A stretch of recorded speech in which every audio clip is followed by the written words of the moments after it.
Hello, folks, and welcome to a special episode of Malt and Magic Campaign 2, and I call it special because it's a last minute change. So apologies for being late. We have had everything possible, I think, went wrong before we went live there. So yes, we had to sort out all sorts of things in the back end just to get on to stream because we made a few changes last week. So let's sort my camera out first. So thank you for bearing with us. We are live. We are ready. It is just myself and Dave tonight. Bodhi, unfortunately, is feeling a little bit poorly, so we wish him all the best in his recovery and hope to see him next week. So all the best, buddy. I think you are out there watching. So much love to you, mate. Hope you feel better, and hi to the family and all that. So we will see you very soon. And then Danny is doing some family duties, so we wish him all the best as well. He has literally just saved our asses, so we love you, dude. Thank you very much, and we will see you next week as well. So yes, tonight is going to be a little bit of a strange one. I say a strange one, just a little bit different. What we're going to do, and we've been discussing in the background as well about doing these more regularly, is a catch-up of the last 10 episodes. So we are going to recap sort of episodes 26 through 35. We will discuss some of the lore, some of the antics that's gone on, some of the changes we've made to Malt and Magic. I'm sure Dave and I, as we do, will get lost in the absolute weeds of D&D shit, because we always do when we have these discussions. So if you've got questions for us and you're watching, please drop them into the chat. Join Discord, drop them there. Any way you want to get in touch and ask a question, feel free. But that is us for tonight. We don't know how long we'll go on for. We'll see how we go. We will try and take a little break in the middle as well, because there is a new giveaway from the Eldritch Press tonight, which is amazing, which we will probably still do, depending on who we get in. And yes, we will see how it goes. Now, the only other thing for me to talk about is we mentioned last week about doing something a bit silly for Halloween. We are going to do, given this week, we're going to continue the main campaign next week, but there will be some Halloween surprises for you all. So yes, look out for that. More updates to come on that front as well. So I don't think there's any major thank yous for me to do other than probably tabletop audio and battle bards tonight for any musical tracks you hear in the background. And other than that, it will just be myself and Dave and our beautiful faces on screen. So there's probably still going to be adult language. There will most certainly still be adult humour as well. You've definitely been warned. Let's roll.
Hello. And yes, that new intro is amazing. We love it. Thank you very much, the dude, once again, for all your support over the last few weeks. It's been a journey. It's been amazing. I cannot get my camera right tonight. Fuck me. So yes, do we need to do a lineup? We'll do a quick lineup anyway. I am Matt. I am the Dungeon Master. I also play the sidekick character of Callum. And joining me on this recap is... I'm Dave, and I play... you completely screwed me. I don't know why I can't speak to that. It's ridiculous. I play Jewel of Shadows, the female Tabaxi Rogue. Indeed. So campaign 1 was Dargon, Dave. Campaign 2 is Jewel. I was it was great when that was the one time when I went, yeah, hi, I'm Dargon, and I play Dave in real life, because I just is sometimes, just words happen. Yeah. Well, we've all done that. I think it was Tom that did that as well, wasn't it? Tom Tom's the most recent one to Tom do did it. it as well. Yeah. Tom's the most recent one to do it. But yeah, it'll probably be me next. I'm the Dungeon Master and I play Matt. Yeah. Right. Danny's done it. We've all done it. So yes, lots and lots of fun. So yes, thank you for joining us, folks. As I say, a bit of a weird one tonight. A few last minute updates from the team, just in terms of logistics and things like that, which can't be helped. But we will soldier on nonetheless. We wanted to make sure we were still here to say hello to you all and sort of give you some content at least. So we are going to go through episodes 26 to 35, as I said, which I'm going to be totally honest. I think the majority, we were having this discussion just before stream, Dave. I think there's only about 3 episodes that Homie and the Dude weren't involved in, and then it's like, boom, we have this big explosion in Malt and Magic of new enthusiasm, new energy, new everything. So it was amazing to have that. It was really good, and it's incredible the fact that all of that time is, I mean, in game it's a couple of days, and it's all happened around more Stacey, or more tasty, and in more the tasty. northern areas. So it is quite incredible just how long, you know. I always find it incredible. Sometimes that you can skip days in 15 minutes, and other times you really can be in the same day for multiple weeks. And thank goodness we. So I'm do just looking this every at week. calendar dates. So in total, over that period of time, we've gone 1, 2, 3, 4, 5, 6, 7, 8, 9, 14, 15, 16 days. Okay, Which is the most amount of days we've done. That is a lot more than I thought it was period. going to be. Yeah, I mean, clearly I said 4 or 5 days before, but yeah, that is amazing. But I suppose yes, So there have I also think been a that's lot quite- of fights. But it's quite funny because I think in the first, well, let's look at it, the first 25 episodes, let's go back to when we did the last recap. There was 1, 2, 3, 4, 5, 6, 7, 8, 9, 10, 16, 17 days. We have done as many days in half as many episodes, I think, if you look at that. But there was a lot of travelling during that. I was going to say a lot of travelling, and that so- does pull it together a lot. Yeah, You know, so we've done a lot of travelling time skips. often where which is we good, end up with especially when we are those going. RP sessions in the in the Yeah. night times and stuff like that. So it really does. It does make sense now that we think about that, and we have very much travelled a lot recently, which has been really interesting. But it's meant we've got to see more of Dryamere ultimately. Yeah. As I Respond to that in the chat. it is not affectionately called Dryer's Gate. Dryer's Gate. That's a Dryer's. totally different place, no, mate. No. Yeah. Yeah. So yeah. That's next to Friars Fields, that one. Oh dear me. But yeah, so I find it fun that I wasn't at the last catch up, so therefore I do Yeah. get to discuss these 10 episodes. That We can also go back as well. So if there's anything, yeah. because obviously last time with Danny we discussed a little bit around the start of the campaign as well. So we'll slightly change tack, and we will, because this is the first recap for you of campaign 2. yeah, it is. So I'll ask you similar questions that I asked Danny. What's it been like getting into a new character going into this campaign? Because we spent 114 episodes plus previous time as the Wardens of the Vale. There's Dargon and Kirik and Bothrid. So very interestingly, going even further back to campaign 1, to what is my first character in D&D, that was all I knew. I'd even built it before watching any major streams, and I know that we've talked about this in Malt, Magic and Moors in the past, but I was just playing a fighter. Not even character, just person, thing. And it was only when we started really, getting down into the sticks of it that I started enjoying more of the RP and less of just where's the next battle, and stuff like that. So I then built a persona around Dargon, as was required, really. Admittedly, it was very much on grog, basically, because that was the only other sort of massive Goliath that I'd ever really seen in the community. I then obviously tried to make Dargon my own. So to then do that from scratch and not have, to try and make them different, to make Jewel their own character, but something that I could still handle, was definitely interesting. And I certainly know that Jewel is not what I anticipated she would be before we started. But that's fine, because that wouldn't have been me. It probably would have been very difficult to keep going.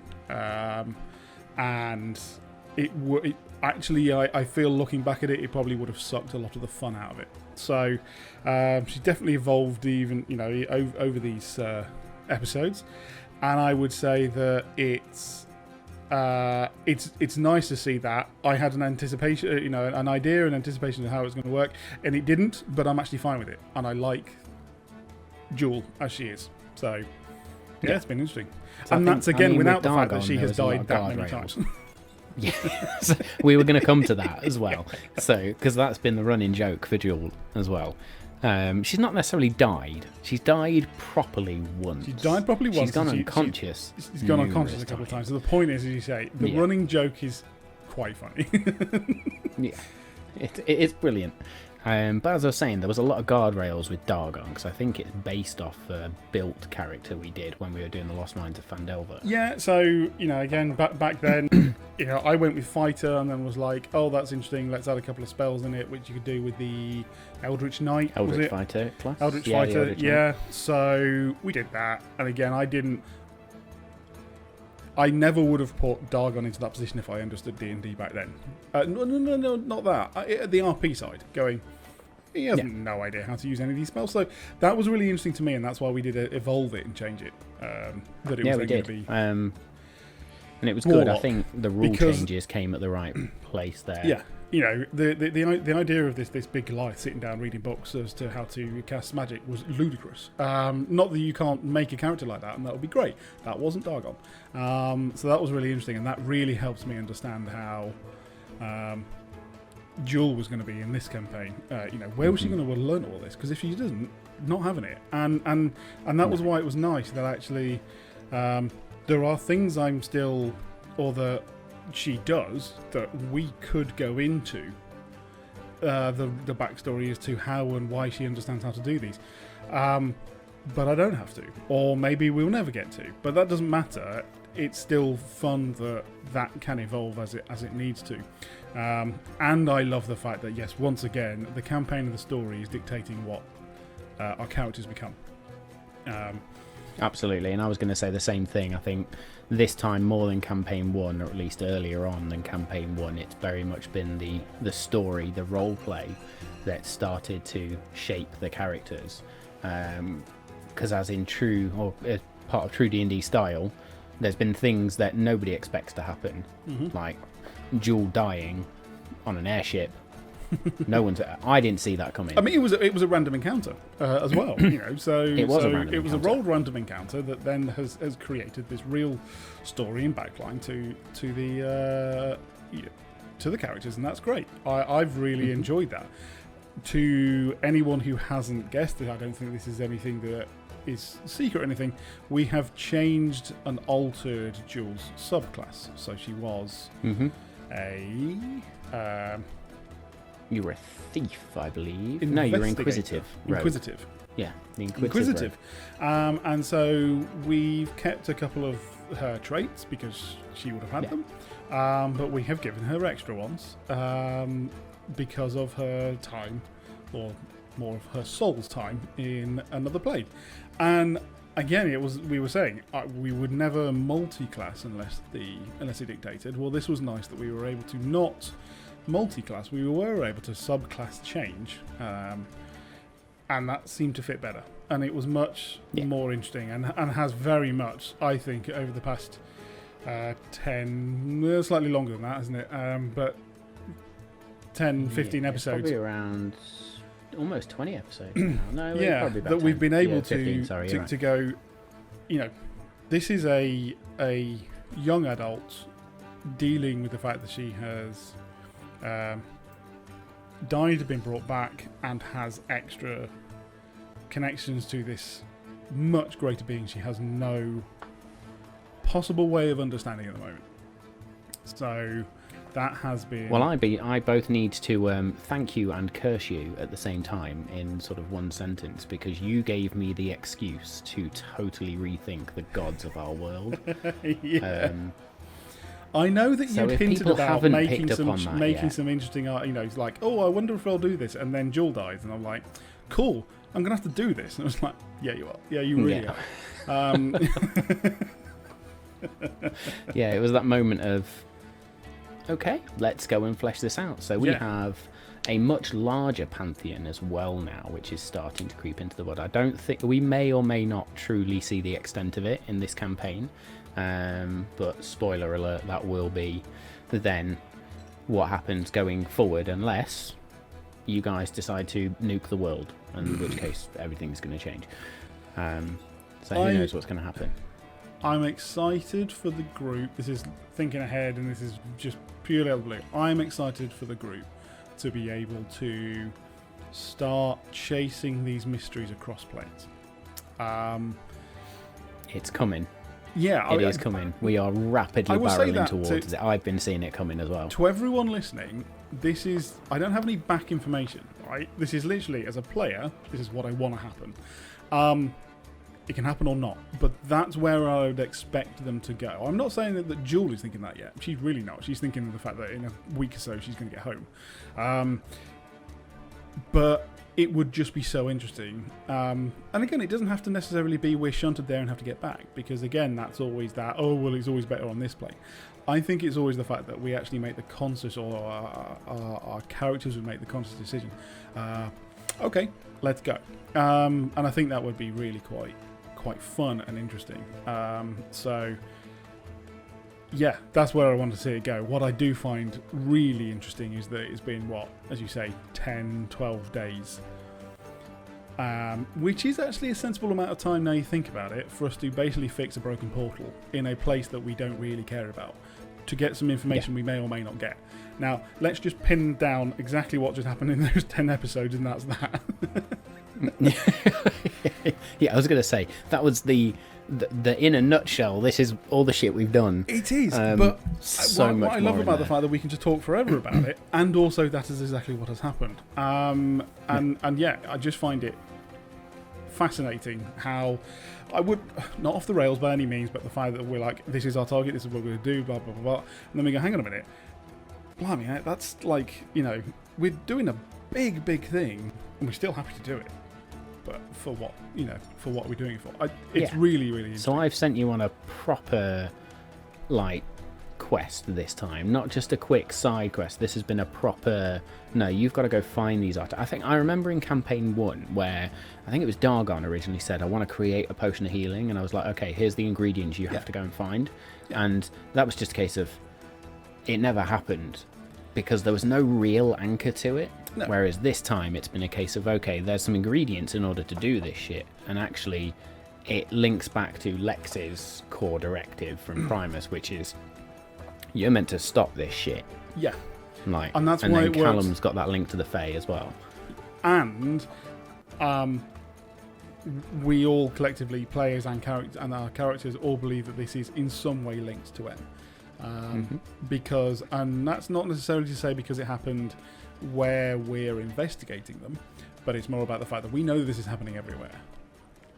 And portals and weird shit and planes and shadows, they have all got to be linked. They may not be, and that's great. But the point is, we have that thread, and we're holding on to it, and that'll work.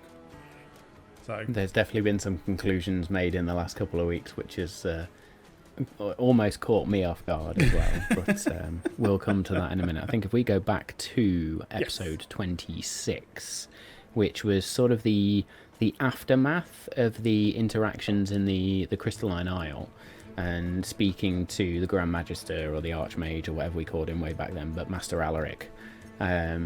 and being pretty much tasked by a wizard coven or a wizard college or whatever you want to call your collection of wizards in your world, to go and solve this mystery of Artemisia's death, because that's the core mission, right? I think that's the big thing. That is the core mission. Been framed. It has now given us a framework to our episode 2 or 3, whatever it was, of this is what we're looking for. Well, from 1 to 3, that we got ourselves, we tripped into this, investigation with our own means, and then, to get that framework around it, this is now official.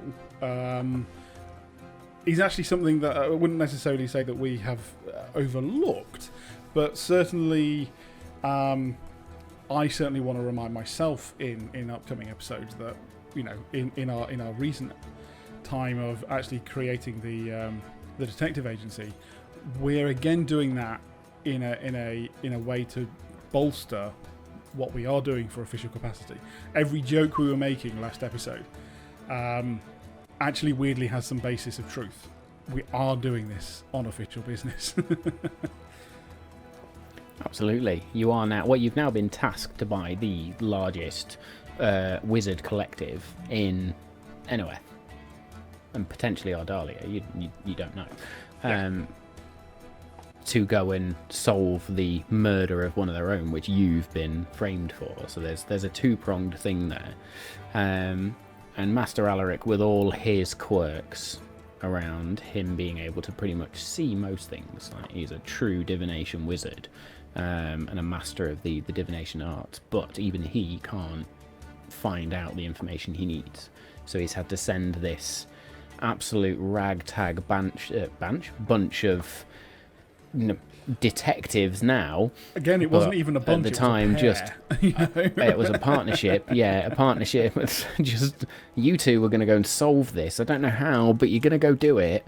Off you go. Here's a portal. Go drop yourself in the Elven region and see what the fuck you find out. So yeah, 26 I think ended with the weird encounter with the aberration creature, which you dropped into this location, which is the where the teleportation circle took you, and were immediately attacked by this magic gobbling skull type thing. I forget the name of it, because again, that was a bit of a random roll on an aberration table at the time. But it fit in perfectly. I was going to say, I believe it fit in because it was that these things feed off the energy of teleportation, of that type of magic, so it made sense. It is, I suppose it's one of those ones, again, if it's not thoroughly connected to the main story, the fact that we haven't seen one again is like, that's fine. Do you know what I mean? But it would be one of those ones that it would be interesting if they did show up again, but as I say, I know it was a random roll. The connection to I mean, it gives me something to use, though, potentially, to reuse, because it did fit in so perfectly at the time. Yes. It was great. So, yes, we obviously arrived just outside of Moor Stacy, didn't we? And headed on in, and as I say, I think we were talking about this before, this is the first time that we then met Callum. Now, yes, Callum, so that was a couple of episodes later as well. Was it a couple of episodes later? I think it was the episode later. After, yes. So you went into Morse Tasty. I keep wanting to say more tasty, so thanks for that, Bodie. That one's sticking. So jumped into Morse Tasty and immediately sort of got the lay of the land, but then went straight to the elders, like, we need information on this person. We're told you know about them. You've still not got much out of these elders at all. Naff all out of them, to be honest. Literally had nothing. They said there was like a promise of information for helping them with a problem, and that problem's just got bigger and bigger and bigger and bigger. It started off with, we've had a few people disappear. Can you go and find that out? Okay, we went and spoke to this adventurer who'd made that journey across. We know what's happening. There's some weird energy shit going on. Okay, let's go look at that. You did that off your own back. Yeah. Yeah. Like you both went, okay, let's go figure that out. Let's go fix it. And as you say, it's Lex's prime directive to get this sorted. So absolutely, we've done that. Admittedly, and when I look back, they then went, cool, thanks, and they were just like, yeah, fill your boots. If you're going to do it, we don't have to. So, yeah, fair play. And I think that was where we decided to introduce the sidekick character as well, just to freshen things up a little bit and keep the dynamic going. You went back to the elders to sort of get a bit more of a brief, and there was Callum sat there in his armor, in his big, like, I had a totally different vision for Callum, I'm not gonna lie. When I started with Callum, I had like this vision of this warlock who's fey touched to be all noble and like a hero, and over time through the RP he has just descended into an absolute sexual deviant. He is, but he's never wearing his trousers, and I absolutely love it. It was brilliant. Again, another side note to anyone who's been watching or listening longer, finding out that then Callum was the little kid was absolutely amazing. It really, really was. So the little kid from campaign 1 that I wouldn't necessarily say we saved. He was one of the people who saved from Green Flower. Yes. So it's one of our early campaign 1 episodes as well. Yes. Literally like episode 2 or 3. The village gets wiped out. Yep. And it's his sister and his family that get just brutally murdered by a returning. Well, so I mean, again, to go back pre-stream, we had a larger group of players who were playing the game, and it was one of those characters who didn't want to return, who we just went, I'm going to steal that character, and I said I'm going to twist that NPC and corrupt it and set you guys on a path. And it was that NPC that was just cutting people down left, right and centre. What's interesting is, yes, we saw them then. What was even more inspiring, certainly to me, was our later meet-up with Callum. Very near the end of the campaign at that point. And hopefully sort of giving them inspiring words to get them on to where they have now got to. Yes, there was definite repercussions there. So I think, I'm hoping out of character you've at least realised Callum's greater purpose is searching for a certain someone. Yes. That father figure. So that's Callum's sort of guidance. That's his goal in life right now. And that ties us back into some of the breadcrumbs we laid around Plane of Travel in Campaign 1 as well, because the individual was a Horizon Walker. Yeah. So they were a Horizon Walker ranger who found portals and closed them, and Token Tabaxi on screen, folks. So yes, that's Callum's goal. I think most people would have figured that out. But yeah, it's a great callback to Campaign 1. And just shows that these two campaigns are linked, and I love little things like that. Callum's turned into a bigger thing now, but it's like he's his own person. There's no real link to campaign 1 within him other than that single thread. So I love those little callbacks, because it does remind you that there was something that happened before. Everyone in their following campaigns, if they're in the same world, will immediately go, right, let's go there and meet our characters. Everyone wants to do that. Everyone also knows that it will be rubbish. As in, it just wouldn't do it. We want to do it, but it's the grass is green on the other side. So to have the little snippets is great, because to know about, there is the King of Nylin and all that stuff was really, it's just nice that, as you say, little tie-ins to the previous campaign just make us smile every time. Yeah. And I think I'm going to keep you going west as far as I physically can. Until you eventually turn around and go, no, we're fucking off east. Nylin, here we go. Don't get me wrong. As I say, it will be great, if and when we do end up, that something takes us to Nylin. Like, there will be some piece, like, I've even thought, well, actually, I bet you M has certainly been there or is looking for something there, and there's going to be something crucial that actually goes, this place has already been to a different plane. We probably need something from it. But again, that is so far fourth walling that I'm just like, well, no. We will gain that information if it ever comes about. Otherwise, yeah, we have a whole world that we want to go and see. Let's go see it. Yeah, there is a whole world. We started in this tiny little corner of the northeasternmost continent for a whole campaign, and then we've just exploded outwards. So, basically, Danny's character is from a totally different continent, for example. When we left Thalissa, we basically travelled, probably more than the greater distance of spanning Nylin, just in travel to the other city. So that really does put it into perspective. On the airship, yeah. So you imagine all the shit we fit into Nylin and all the shit we can now fit into Ardalia as a world. As I say, there's we were saying again another thing before stream talking about one of the continents that is a campaign in itself, because there's so much backstory and lore within that continent that's definitely going to have to be saved for another campaign at some point. To anyone who's also seen the map that we have put up on screen over time, is the one continent we're on at the moment. I believe that is just NOF, not the rest of the world. That is just NOF, and that in itself is an 8K map. There are in total 5 continents, or 5 major land masses, if you like. Yeah. Within Ardalia. So you've got the continent of Enoeth, which is sort of top right of the map, if you like. You have then the Oblivion Isles, which is where Lex is from. That's a collection of islands, and again, there's all lore about that. Just a fun tie-in, if you remember, is also where Dargon is from. It is where Dargon is from.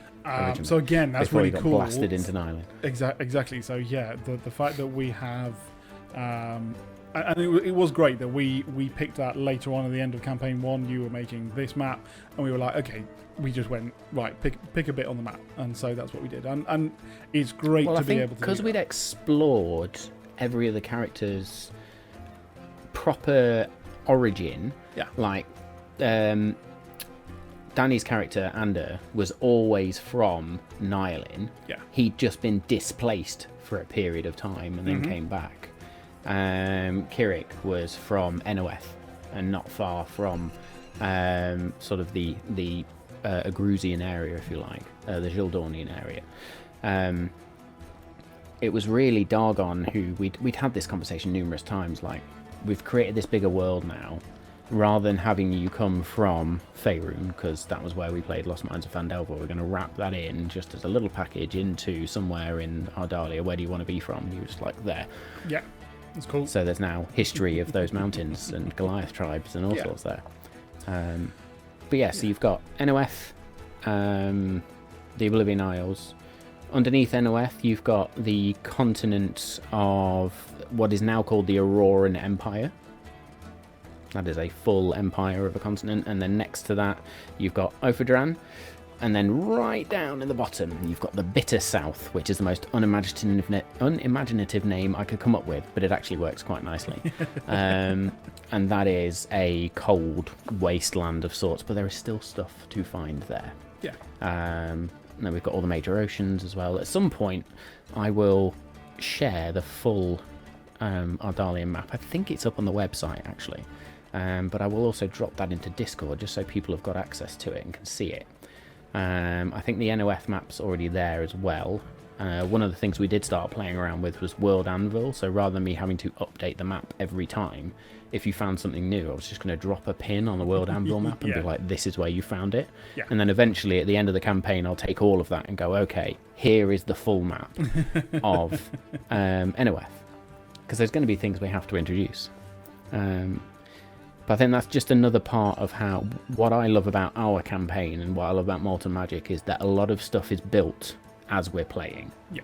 So we started with, almost called it Ardalia, then we started with Nylin, then we started to build Enoeth just because we needed some backstory for people, and then we built this world, and then we did a left field turn, and it was a case of, should we have our own calendar? Absolutely. So we now have a full calendar with days of the week, months, different holidays actually that exist within that time period as well. So when they occur, when you hit those dates, because now we have dates to target, there will be things that occur in game as well. So there is life in this world that goes on. That's a good thing for anyone who is in a campaign or trying to think that they want a DM or anything else like that. That we, mainly Matt, are building this as we go. So do not try and build an entire world from scratch, and it won't work. And to evolve it as you go is so much better, and really does, as you say, breathes life into it. For sure. And I think this is one of the things that I want to... So Bodhi especially I'm going to thank for this, because recently there's been almost a little bit of... I've let the reins go, because Bodhi especially was saying things like, oh, in this place I met this person called this. And I've just sat there and gone, that now exists. So it's not me creating the world, it's you guys. Yeah, absolutely. And we were doing that a little bit with you and Danny anyway. Yeah, it's just, again, like it's now got to another level. Even though we've been doing it for quite a few years now, which is, hilarious. That I still feel very new to it, and so that idea of going that we can build it in, it is very much, we can joke about stuff. That's fine. It won't always be canon. There are other times when you have to go, okay, I have the choice to either make this canon right now. Do I want to? Is it going to work? Is it going to fit? And when you do, yeah, it works. It fits. I love the fact that we even, without taking it too far, you can even actually just add in things to your character, and usually just cosmetic. Like I remember just going, never really talked about the fact that Jewel, like, how she holds any of her weapons when I got this extra sword, and was like, well, she's got to hold them somewhere. It's probably a belt. Cool, she wears a belt. Because it doesn't change anything, and yet it's something that we haven't thought about before. So to try and think of every single thing that they do, are wearing, how they would respond to everything, not going to happen. The evolution, and I can't remember when we said this now. I think it may have even been that we were like, between like episode 1 and 10, you'll be evolving your characters. I'm like, I'm still evolving mine at 35, and probably always will. I mean, if your character's not still evolving when we're level 16, yeah, and in the end game world, we've got issues. Something. Yeah, but at least by episode 10, we knew who our characters were, and that was what was really interesting, because we were like, okay, and as I said to the start of this, very different to episode 1, because it was just actually this is not going to work as well, and I'm, as I say, I'm totally cool with that, with the fact that there was a change, and it is the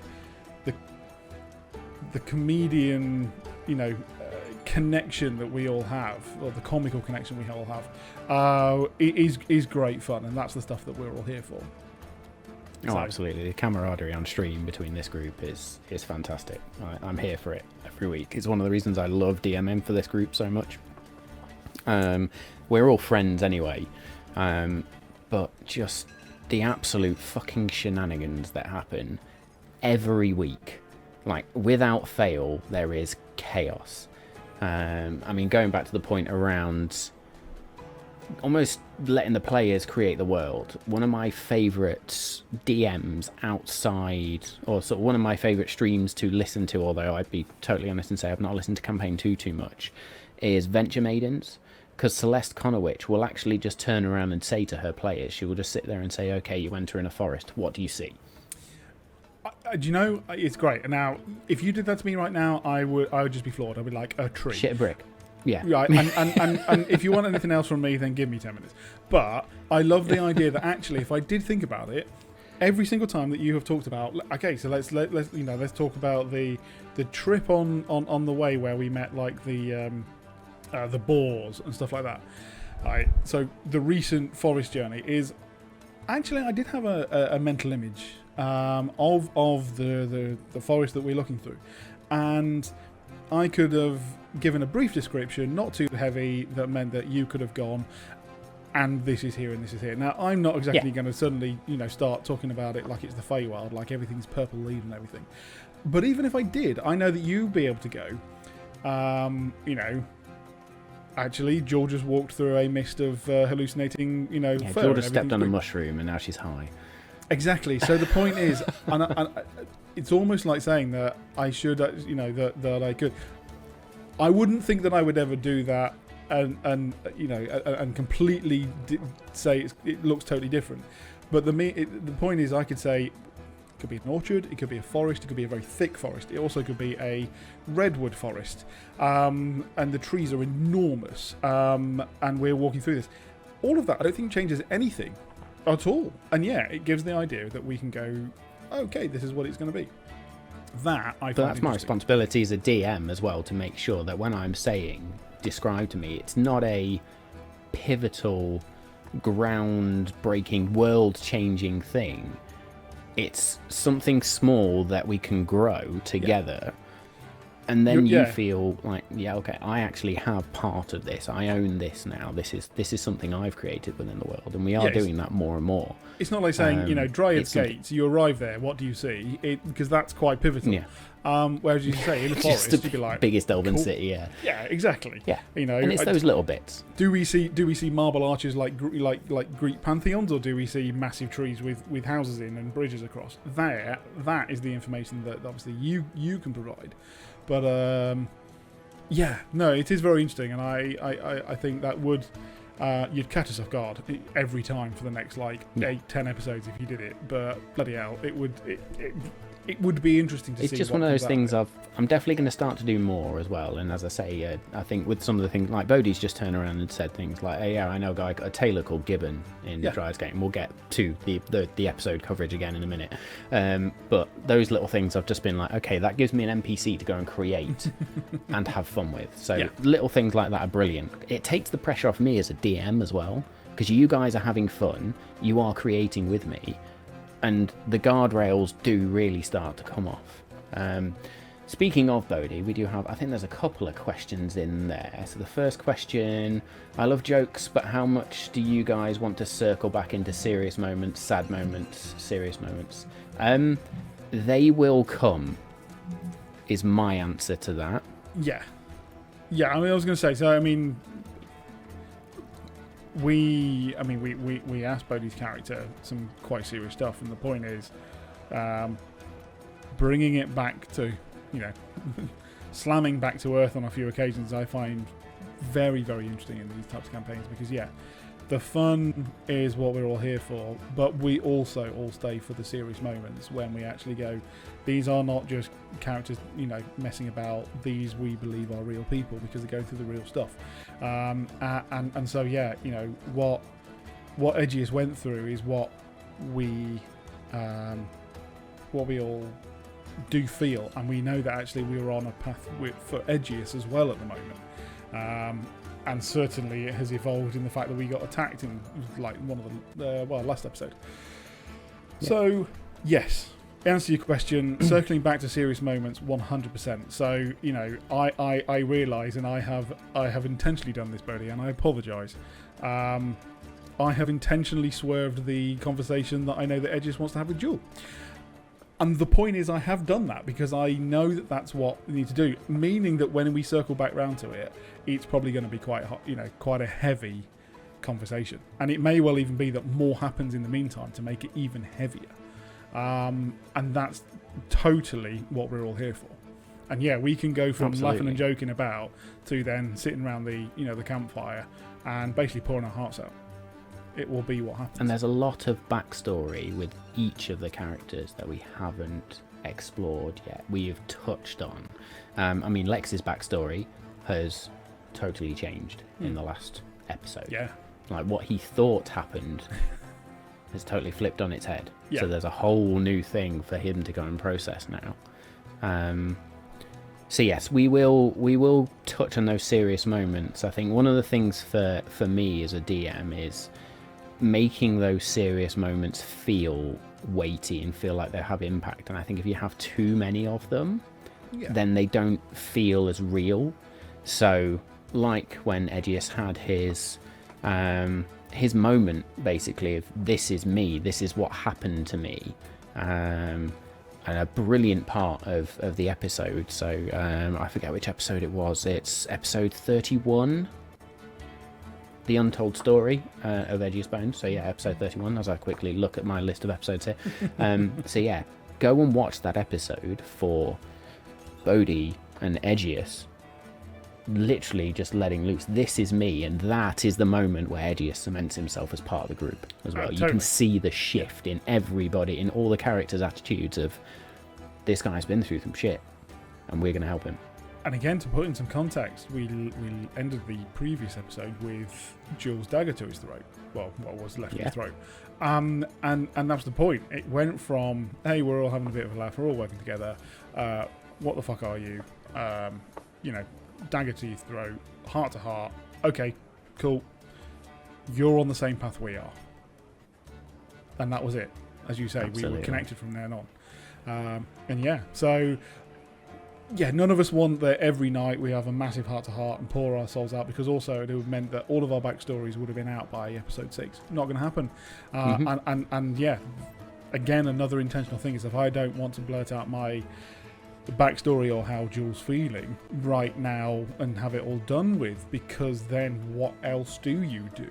There is intention to be cagey and but that's much Jewel elude as well. Totally. Like, you set that precedent for Jewel very early on.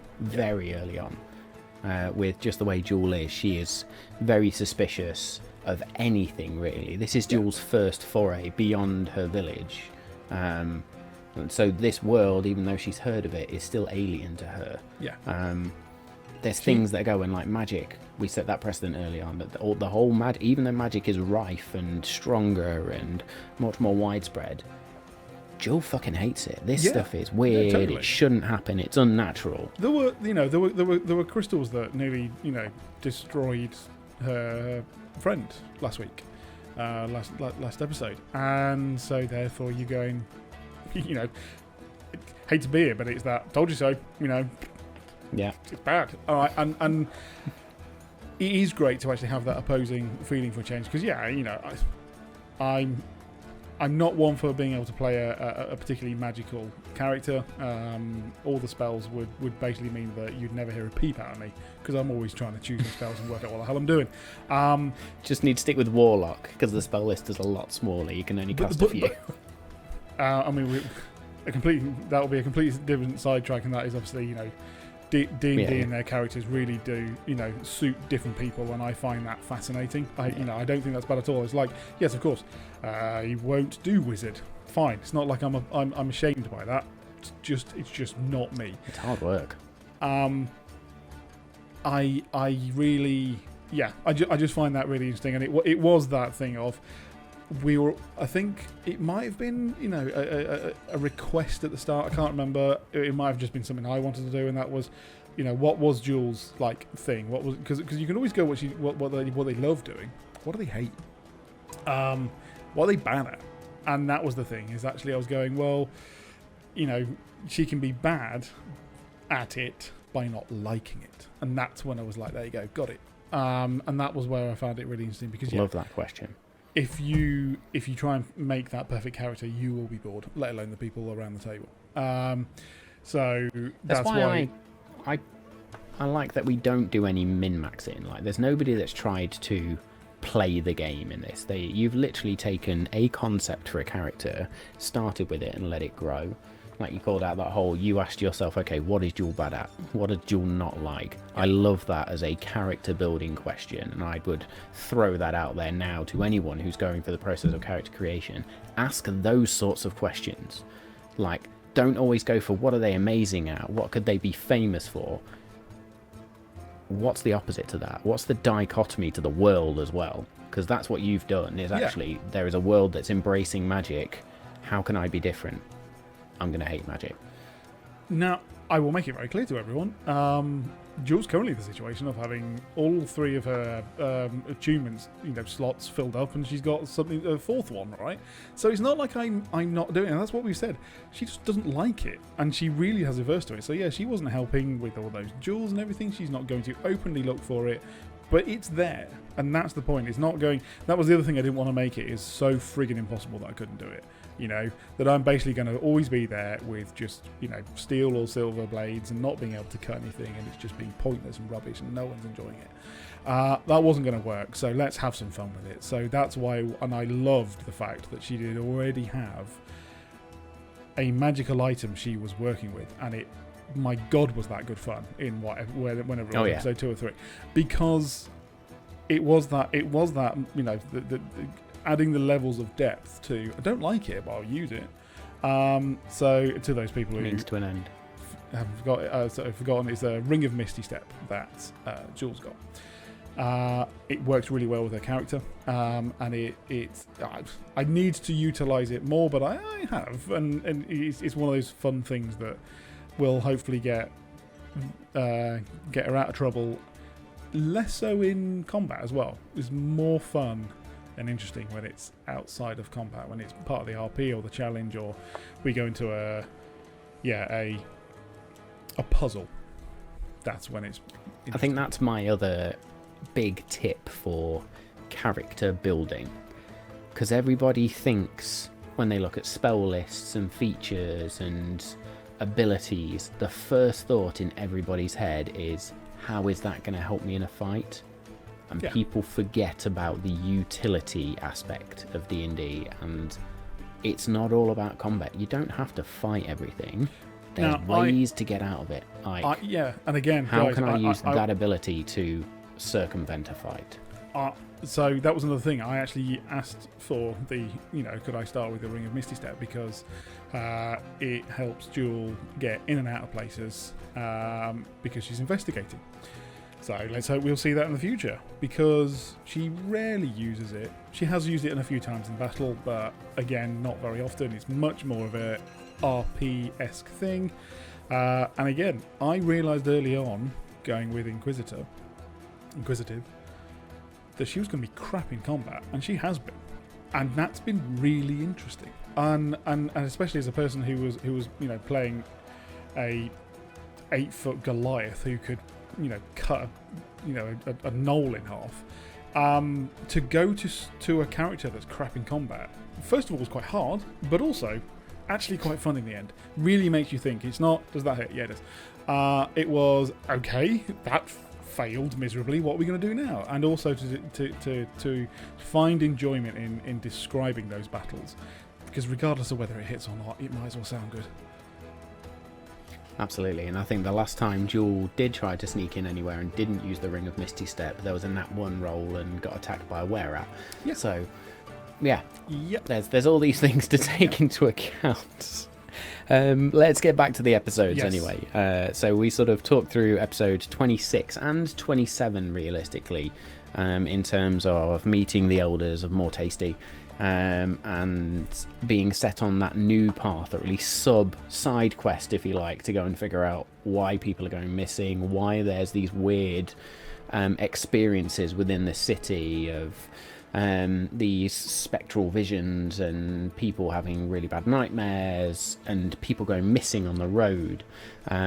Spoke to this traveller who said something about this particular path, met Callum, this noble creature who had one elf ear and one not, and pink eyes that sparkled with sort of stars, and all these unique little quirks, only to then become the source of sexual deviancy over the space of about 10 episodes. But great fun nonetheless. Great character growth for him. It was then around, let's go figure out what is going on.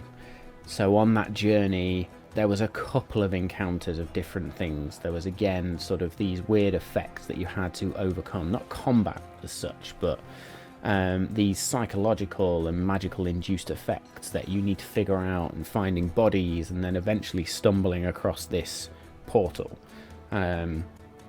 with and I think I explained this at the time, a green knight of the woods which is a Kobold Press creation, funnily enough. So thank you to them. But I have taken that and made them the defenders of the Fey Lords of Modern Magic. So the great Fey Lords are defended and protected by these Green Knights of the Woods, who are the sort of Fey battle masters, Fey fighters, Fey champions. That's where Jewel found the sword.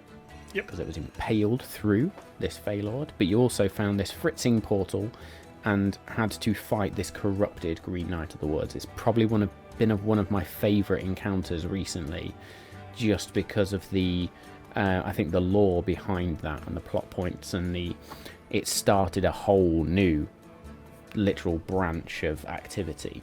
You defeated that creature, and then it was up to Lex to really figure out what's going on in this portal. He's the man that's had planar experience, or at least direct planar experience, but realising, I think, in that moment as well, that you're all very naive when it comes to planar travel.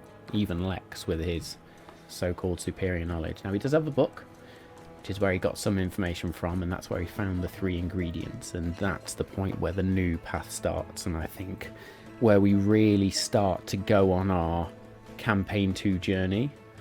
I think it's at that moment where we have started on this path. Yes, we've had these murders and all these different things going on, but it's that 3 ingredients, new big quest, that ties back to this idea of the planes, which has been this underlying theme. Yeah. So I think for me, that's sort of brought things back down to a centre where we were sort of hovering around a few ideas around actually what's going on right now. Again, very, very recently, before meeting the Archmage and going on to our official business, we were on the run. So again, it has only been a few days up until that point of not being on the run and going, we do actually want to investigate this, and we do actually want to be of assistance and help. So this is the first time when it's like, there is much more than just finding out who M is. There is stuff we need to fix that will gain us information, and that will head us on the right track. This is not just going to be, because also, and there's another thing we could bring up, is like, well, Jules already possibly, we have no idea, already chased M, potentially. I didn't get her anywhere, got her here. So if that's the case, certainly chase someone, then we've got to try it a different way. And this is why actually finding a portal and going, right, got to fix it, is hopefully going to give us a lot of information. Via, and this is what's really interesting, via Lex. As in, we don't all know this, Lex is going to know this. Or he's going to be the one who figures it out. And there would be no one better. You know, his character fits in so well to be able to fix this, that this is perfect. Yeah. Really, really interesting. So presents a lot of options for the characters as well as the players in terms of character development more than anything. As has happened in recent episodes, Lex has found out a few things about themselves which may change the trajectory that they're on and the path they're on. Is this connected to Jules' backstory? We don't know just yet. No. Has there been things happened that are connected to Edgius's backstory? We don't know. And I think that brings us on to episode 29, which is where we had our first interaction with our brand new guest stars. I say brand new, like it's not been happening for 6 or 7 weeks, which is nuts. Very much part of the Modern Magic family now, but Tom and Bodhi joining us for our first ever proper special guest star. We've had a couple of guest stars in the past which have just been friends of ours, but first proper collaboration with another TTRPG creator. So yes, it's been amazing, quite frankly, to have them join us. I said it right at the beginning, I've said it for the last couple of weeks, it's re-energized, I think, us where we were probably in a bit of a weird mindset. Like we had a player depart, we're not sure how that's going to affect everything else that's going on, and these two absolute powerhouses come in and just like reinvigorate us, reignite that passion. Absolutely reinvigorated us because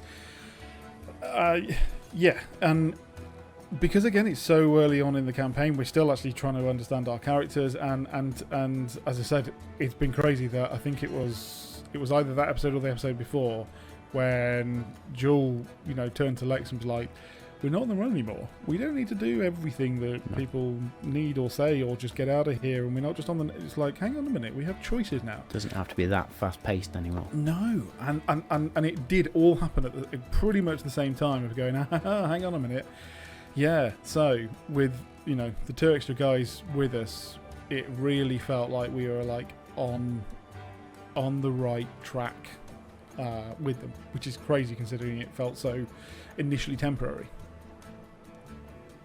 So now comes my next question for you, which is potentially damaging, so be very careful how you answer this one. Was first impressions of Cavan and Aegeus as characters in this world from Jules' perspective? What were her? Yeah. So what was that? Jules meeting these people for the first time, because it was Jules who caught the eye of Cavan. Jules did, and this is the really interesting thing. Again, we have to say, right. Again, leading that, they were on the down. So both Lex and Jules, I think, were both on the downward path of we're not on the run anymore.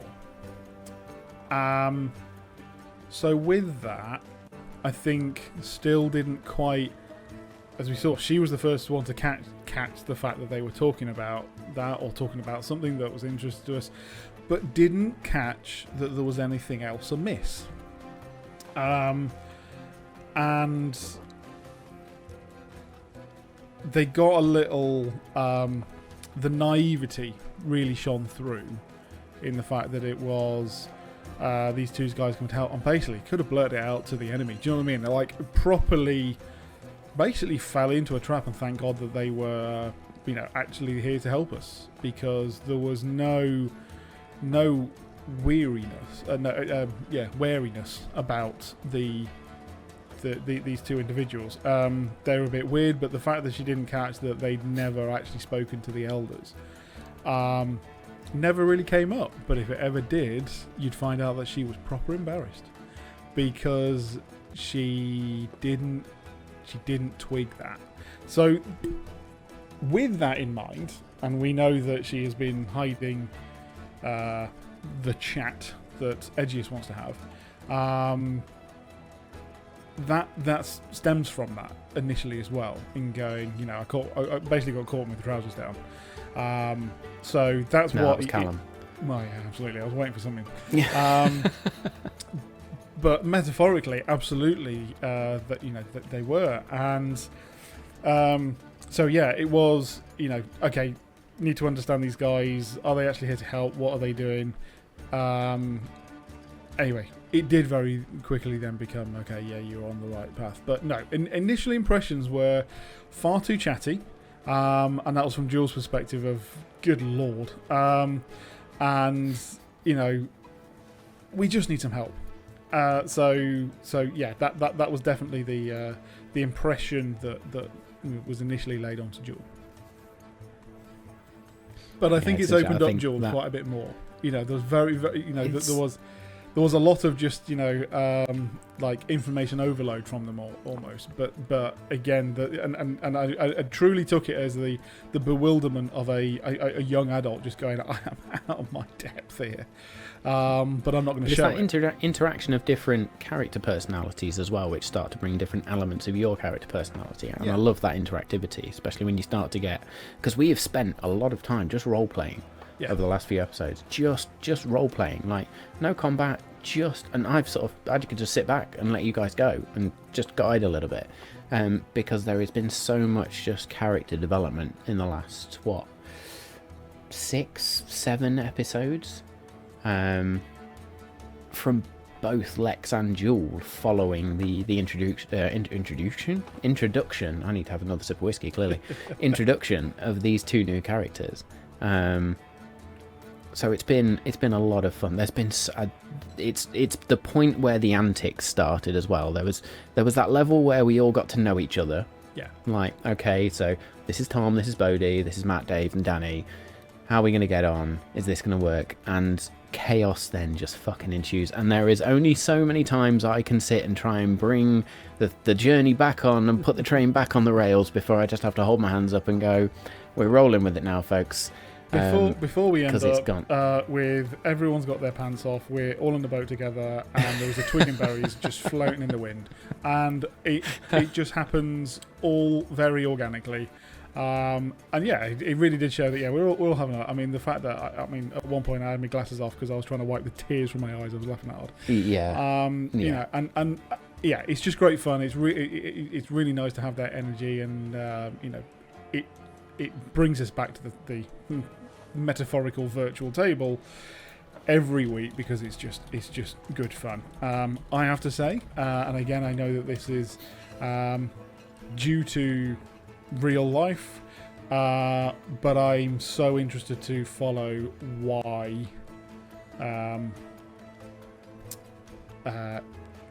we then lost another character, you know, and be like, we had to skip over why they left because we all know why, you know, but it would be so interesting to be like, okay, is that going to come back in a good or a bad way?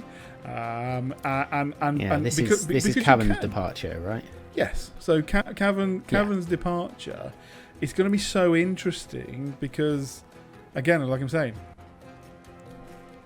they just had to leave because the family commitments. Absolutely fine. That's great. But what could be great is to bring in that into the campaign as to is to when they whip her back round, you know, when they boomerang back, what and why, and it could be again a very similar edgiest sit down moment. But also it could be quite amusing because now we're a detective agency, so it is, you know, we shall solve the mystery, you know, and that would be also great. So there's things there, and there was clues left as to why Cavan left within that episode. And I think this is post-boat shenanigans as well. Yes. So again, going back to the recap, I think we met them in the pub, and then to be honest, the introduction, the conversation was pretty brief before you all just went, fuck it, let's go. And out on this journey, northwest, northeast even. Yeah, for some reason, I have forgotten how to do simple directions over the course of this campaign. Like, I thought my mental maths was bad. Apparently, just doing northeast, south and west is truly difficult. I will also just bring you back to the point of going, yes, again, if you think about it in game, it was a very short amount of time. It was a full episode in the fact that we got back, went to the pub, went to go see the elders, and walked out. That was 3 hours. And that's all that, again, I love, like, you know, really putting it in a nutshell, because it really is interesting how long it can take, but also how much information we pack into that period. But that's realistic as well, right? You're not just going to meet someone and go, let's go down the pub. Yeah. It's more, okay, who the hell are you, and why do you want to help me, and why should I help you? And I think that moment between Cavan and the elders, for me, was, again, a dual pants down moment, where it's just like, I don't have to bow down to these people. They don't owe me shit, and I don't owe them shit. It was a Cavan's just there, moment. like, give me the fucking information. Yeah. You know, because, again, there was that whole thing of we've been on the run. So we clearly must be doing the right thing as long as we're busy. And then actually going, now, hang on a minute, they're taking us for a bloody fool. And again, that, you know, sort of blushing, embarrassed moment of, you know, these guys who have been here for 3 minutes have actually figured out the elders, and we're like, bollocks. Or in the words of Crowley, bollocks. I fucking love that TV show. And so, and again, it was really interesting. The way that Cavan actually just came in and did that was amazing. You know, really loved that. That brought out Cavan to a T, because I like to see a barbarian being played in a way that is like that. We'll come on to the fact that he is as thick as 2 short planks, and also love that. See, I have suspicions here. There's a facade here somewhere. Like, Cavan is fucking seriously switched on. Yeah. But just no filter. That's the No, thing. So yeah. it just comes across as a little bit dense. Loved it. So but it is a brilliant, totally, because everybody expects barbarians to be these gruff, like I play Bothrid, gruff, dumb idiot who just likes to swing at things with a hammer. But then there are these emotional layers to Cavan which we have definitely not seen yet, and you could just see bubbling away. Yeah. So and this gives me a good point to say that we are speaking with Tom again, and Tom is due to come back not in the not so distant future. So we will see more of Cavan. Something to look forward to. So I've got one other thing. Well, not. He's not a question, because I know we got a question in chat. It's more about the fact that I wanted to come on to the fact that, and I know it's an NPC. I know there's other things. I know he's got his own story. But Callum, we all do joke about the fact that he's, just this random, sexualist now, because we've made him that. You have. But if again I was able to add in my thoughts behind it, or Jules' thoughts behind it, is exactly what you just said there. I think it's a facade. I think that Callum is doing it to cover a massive loss or something. Do you know what I mean? It's that kind of, he's not pushing that hard for his own thing right now. And that's, you can drill down into it in multiple different ways, but that's how I would read it. Mm-hmm. No, I love that. And again, there are layers to Callum that we will figure out, and there are things going on with Callum. There will be things that happen to Callum over time, I'm sure. It was that introduction of, we need a sidekick character. I sort of thought, okay, I could just go build one. No, let's have that link back to campaign 1, see how they get on, and ultimately let's explore their journey in a similar way we did to Bothrid, because Bothrid was that throwaway NPC that you guys decided to free and drag along with you, at which point it's the Bobble and the Goblin story, right? Yeah. For anybody that's familiar with typical D&D tropes, we found this hobgoblin, we're going to drag him along, and all of a sudden they become the emotional heart of the party in campaign 1. So yeah, there will be that journey for Callum, I'm sure. Yeah. There will be character development for them. It's making sure that Callum is still that sidekick. They are not a main feature. You guys need to be the main feature. Yeah. Which again is why we wouldn't push that hard. But it was only by you saying that, we brought him into this, he does have his own reason why he's helping us. But it would also be that his characters or characteristics are hiding something in Jules' opinion. So very interesting. Good. Let's get to this question in chat, and then I think, should we take a quick 5 minutes after? Yeah, we'll have a 5-minute break. Yeah. Let's answer the question first. So, how much do you feel, because we are streaming a story for entertainment, we need to be moving the plot forward versus just sat around having RP conversation about not much? Kind of like the Chicken Royale scene in Pulp Fiction. First of all, great film. So good reference there. Honestly, with this group, I think it happens naturally anyway, and there will be moments as a DM where if I think the RP isn't doing anything and it's just either not getting too silly, but if it's not taking us anywhere, I will edge us on a little bit.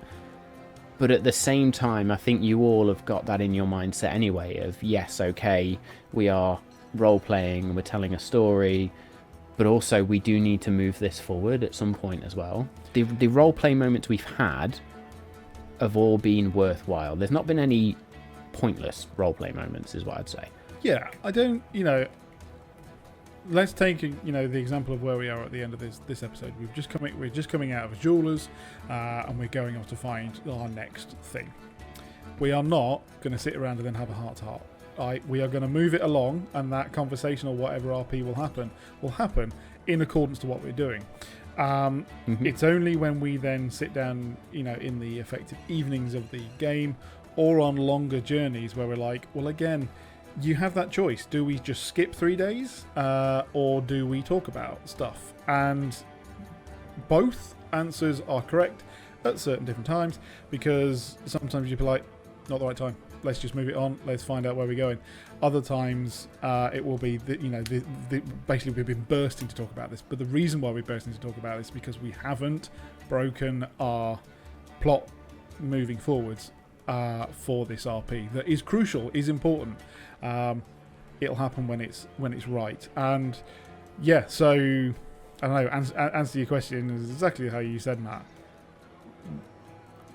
They both happen organically at the right times. Yeah, in my opinion. Absolutely. I think you guys just get it. Like, we know. Am I going to sit down and speak to Lex about the fact that his whole world's potentially just fallen apart, or are we going to go and speak to these dryads because we really need to get this stuff done? Yeah. Maybe later tonight we'll sit and talk about that, but right now.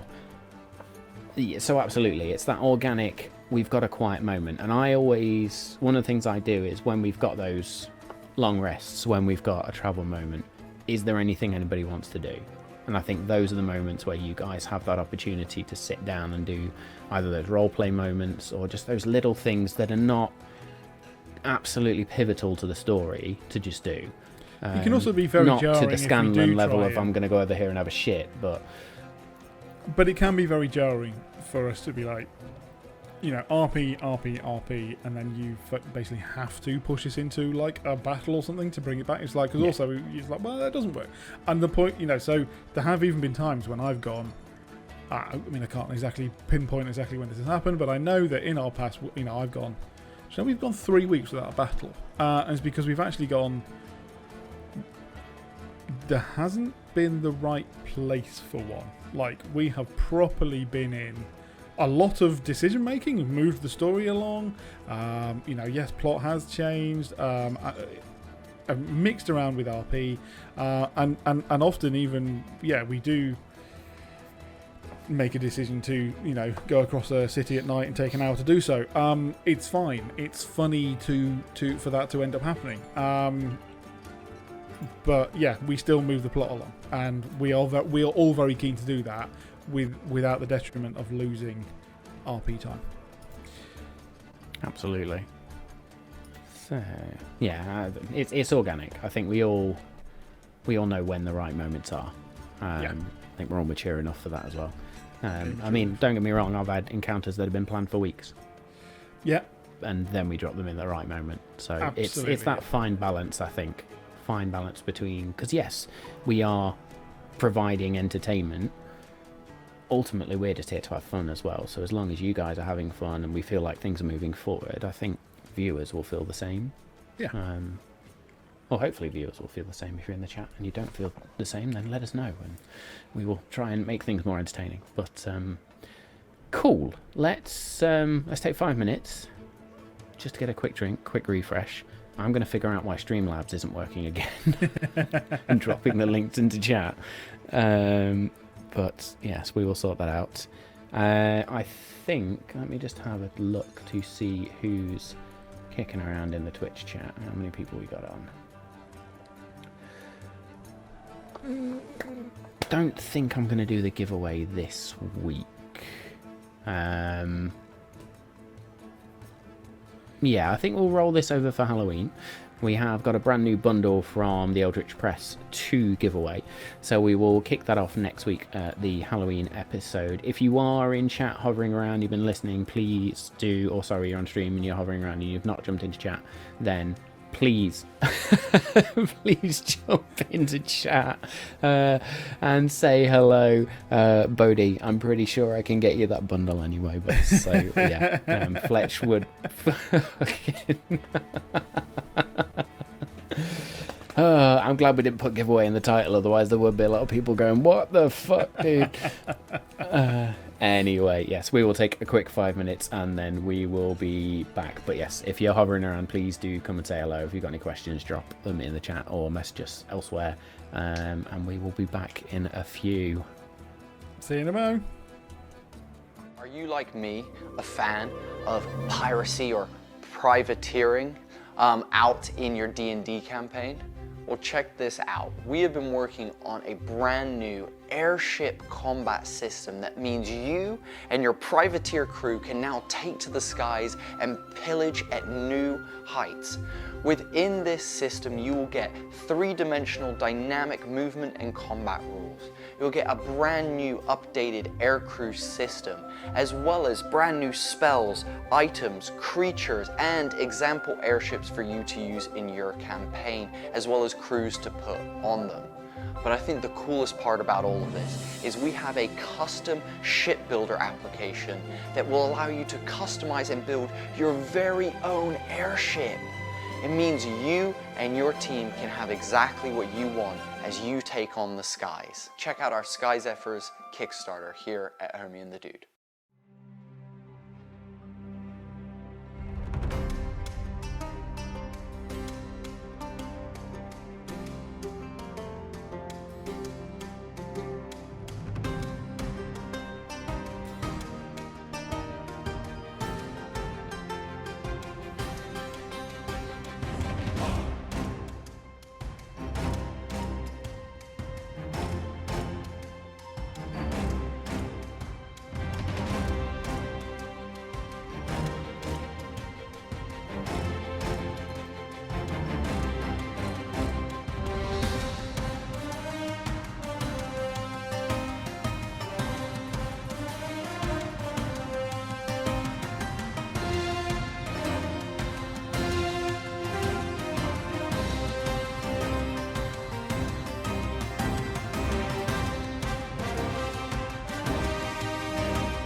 Oh, hello So yes, everyone apologies for no giveaway during the break today. I just think we need a few more viewers before I can give that bundle away. So yes, we will definitely kick that off with the Halloween special next week, which, as I say, there's going to be a few surprises. I think the main thing we're going to do is try to dress up as our characters in some way, shape or form. I mean, I've already got So, like yeah, we'll half my see. face covered in fur, so... And it's You know. the right colour. Just got to sort of stick some whiskers on, some cat ears, a red cape, some boobs. Oh, I've already got that. I'm all good. Do Tabaxi have boobs? I mean... I don't know. It's not really something we've come into, really. I would have said... This is like the old question about do female Dragonborn have boobs? But I suppose there's the half-human element to all of Yeah. these. So I would probably say that we... Yeah, probably. I mean, you can decide. Does Jewel have boobs? Yes. What we have sort of... I was going to say, the only canon bit we've got about Jewel's physique is that she's got a very shapely arse. Shapely arse and a tail, that's basically it. So Yeah. So, there we go. Yes, the anatomy of fantasy creatures. What a fantastic topic to start off part 2 of this fucking recap with. I mean, Lex has 2 penises, chaos. so, you know... Yeah, that was a bit of canon I probably didn't need in my life, to be totally honest, but it came out rapidly, and we have the fan art to prove it. So, thanks for that, folks. Good stuff. Well, to get us back on track, we were leaving more Stacey. Yeah. Yes, so you had met Kevin and Bodhi, and we had left Morse Tasty. I'm now fucking up the name so much that we've got Morse Tasty rather than More Tasty. Oh god, I've done it again. Morse Tasty. Morse Tasty. Morse Tasty. Fuck my life. Thank you, Bodhi, and both cursed you for that one. Yes, with the plan of now going and finding these 3 items that you discovered you need, which were the moon-touched petals, or the flower that only blooms under the light of the moon, the morning dew touched by laughter, and the star-touched crystal. We glossed over an important point, that it was that interaction with the elders and Cavern basically going, why are you being dicks?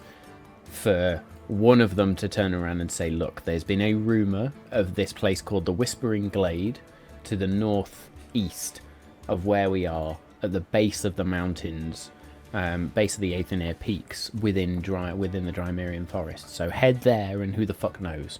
What I loved about that is you all just went, cheers, we'll head that way. Whereas they could have been like, yeah, there's going to be a huge fucking monster over there. We'll send them that way, we'll let them get eaten, and then we won't have to worry about them. You all just went on good faith, which I loved. Yeah, So we did. I could have had a lot of fun as a DM. Yeah. Again, I mean, it was going on the fact that, if we got the impression from the Elders, one, they don't want to do anything. So it means they actually don't want to do anything about this either. So actually they probably are going to tell us the right information, because then it's going to get sorted and they're not going to have to do anything. So on that front, it was, okay, this is the type of information we're getting, so let's go with it. But yeah, that's the way we headed. It did indeed. And very shortly later found the...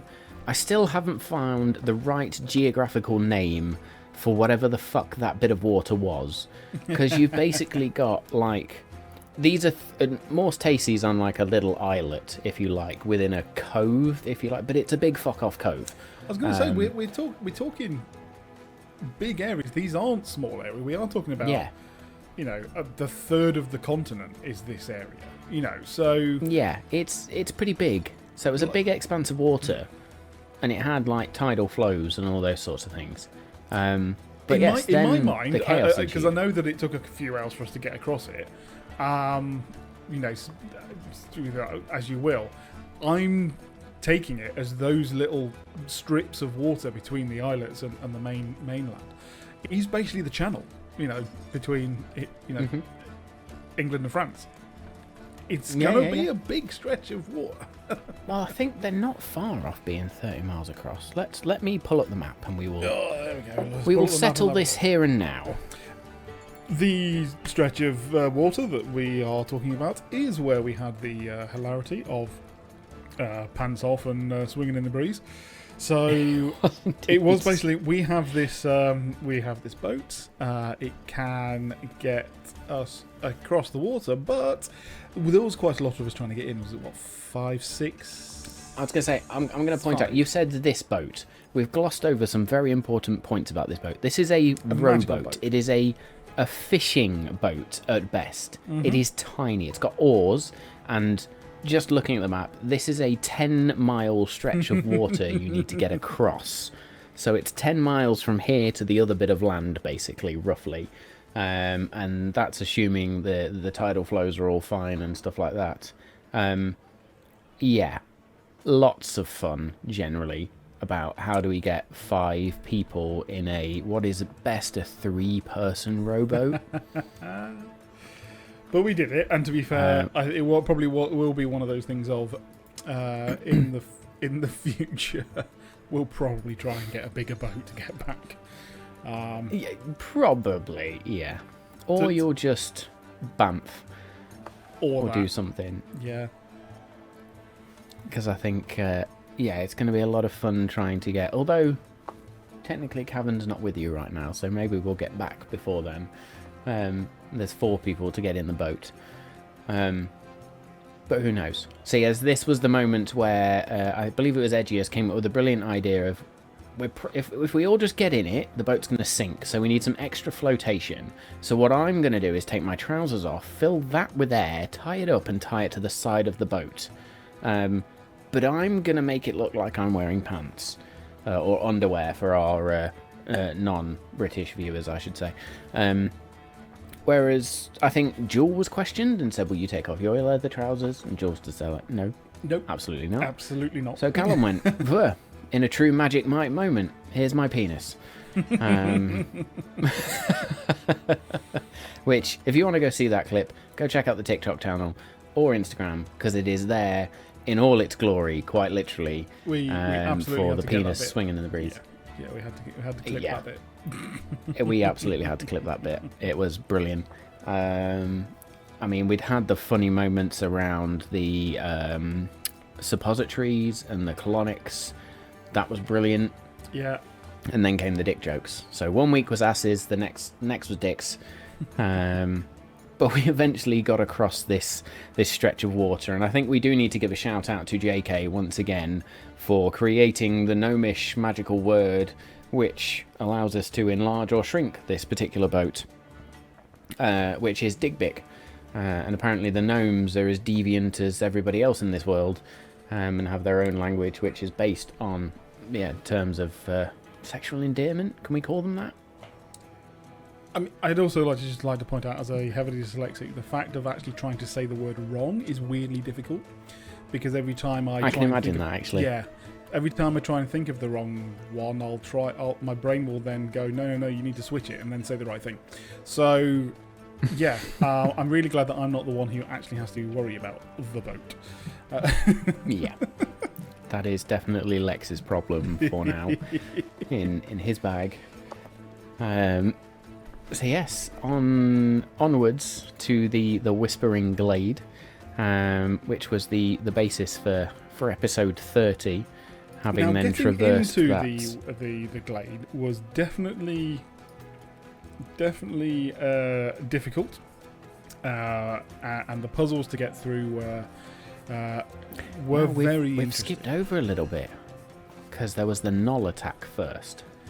In the middle of the night. So once you'd got to the other side of this water, you then sort of camped out because you'd spent most of that. I mean, to be fair to Cavan went full rage and rage rode you across this stretch of water, which cut the time down dramatically, is all I'm going to say. Yep. Like, tapped into that rage and just, we're talking speedboat. Just,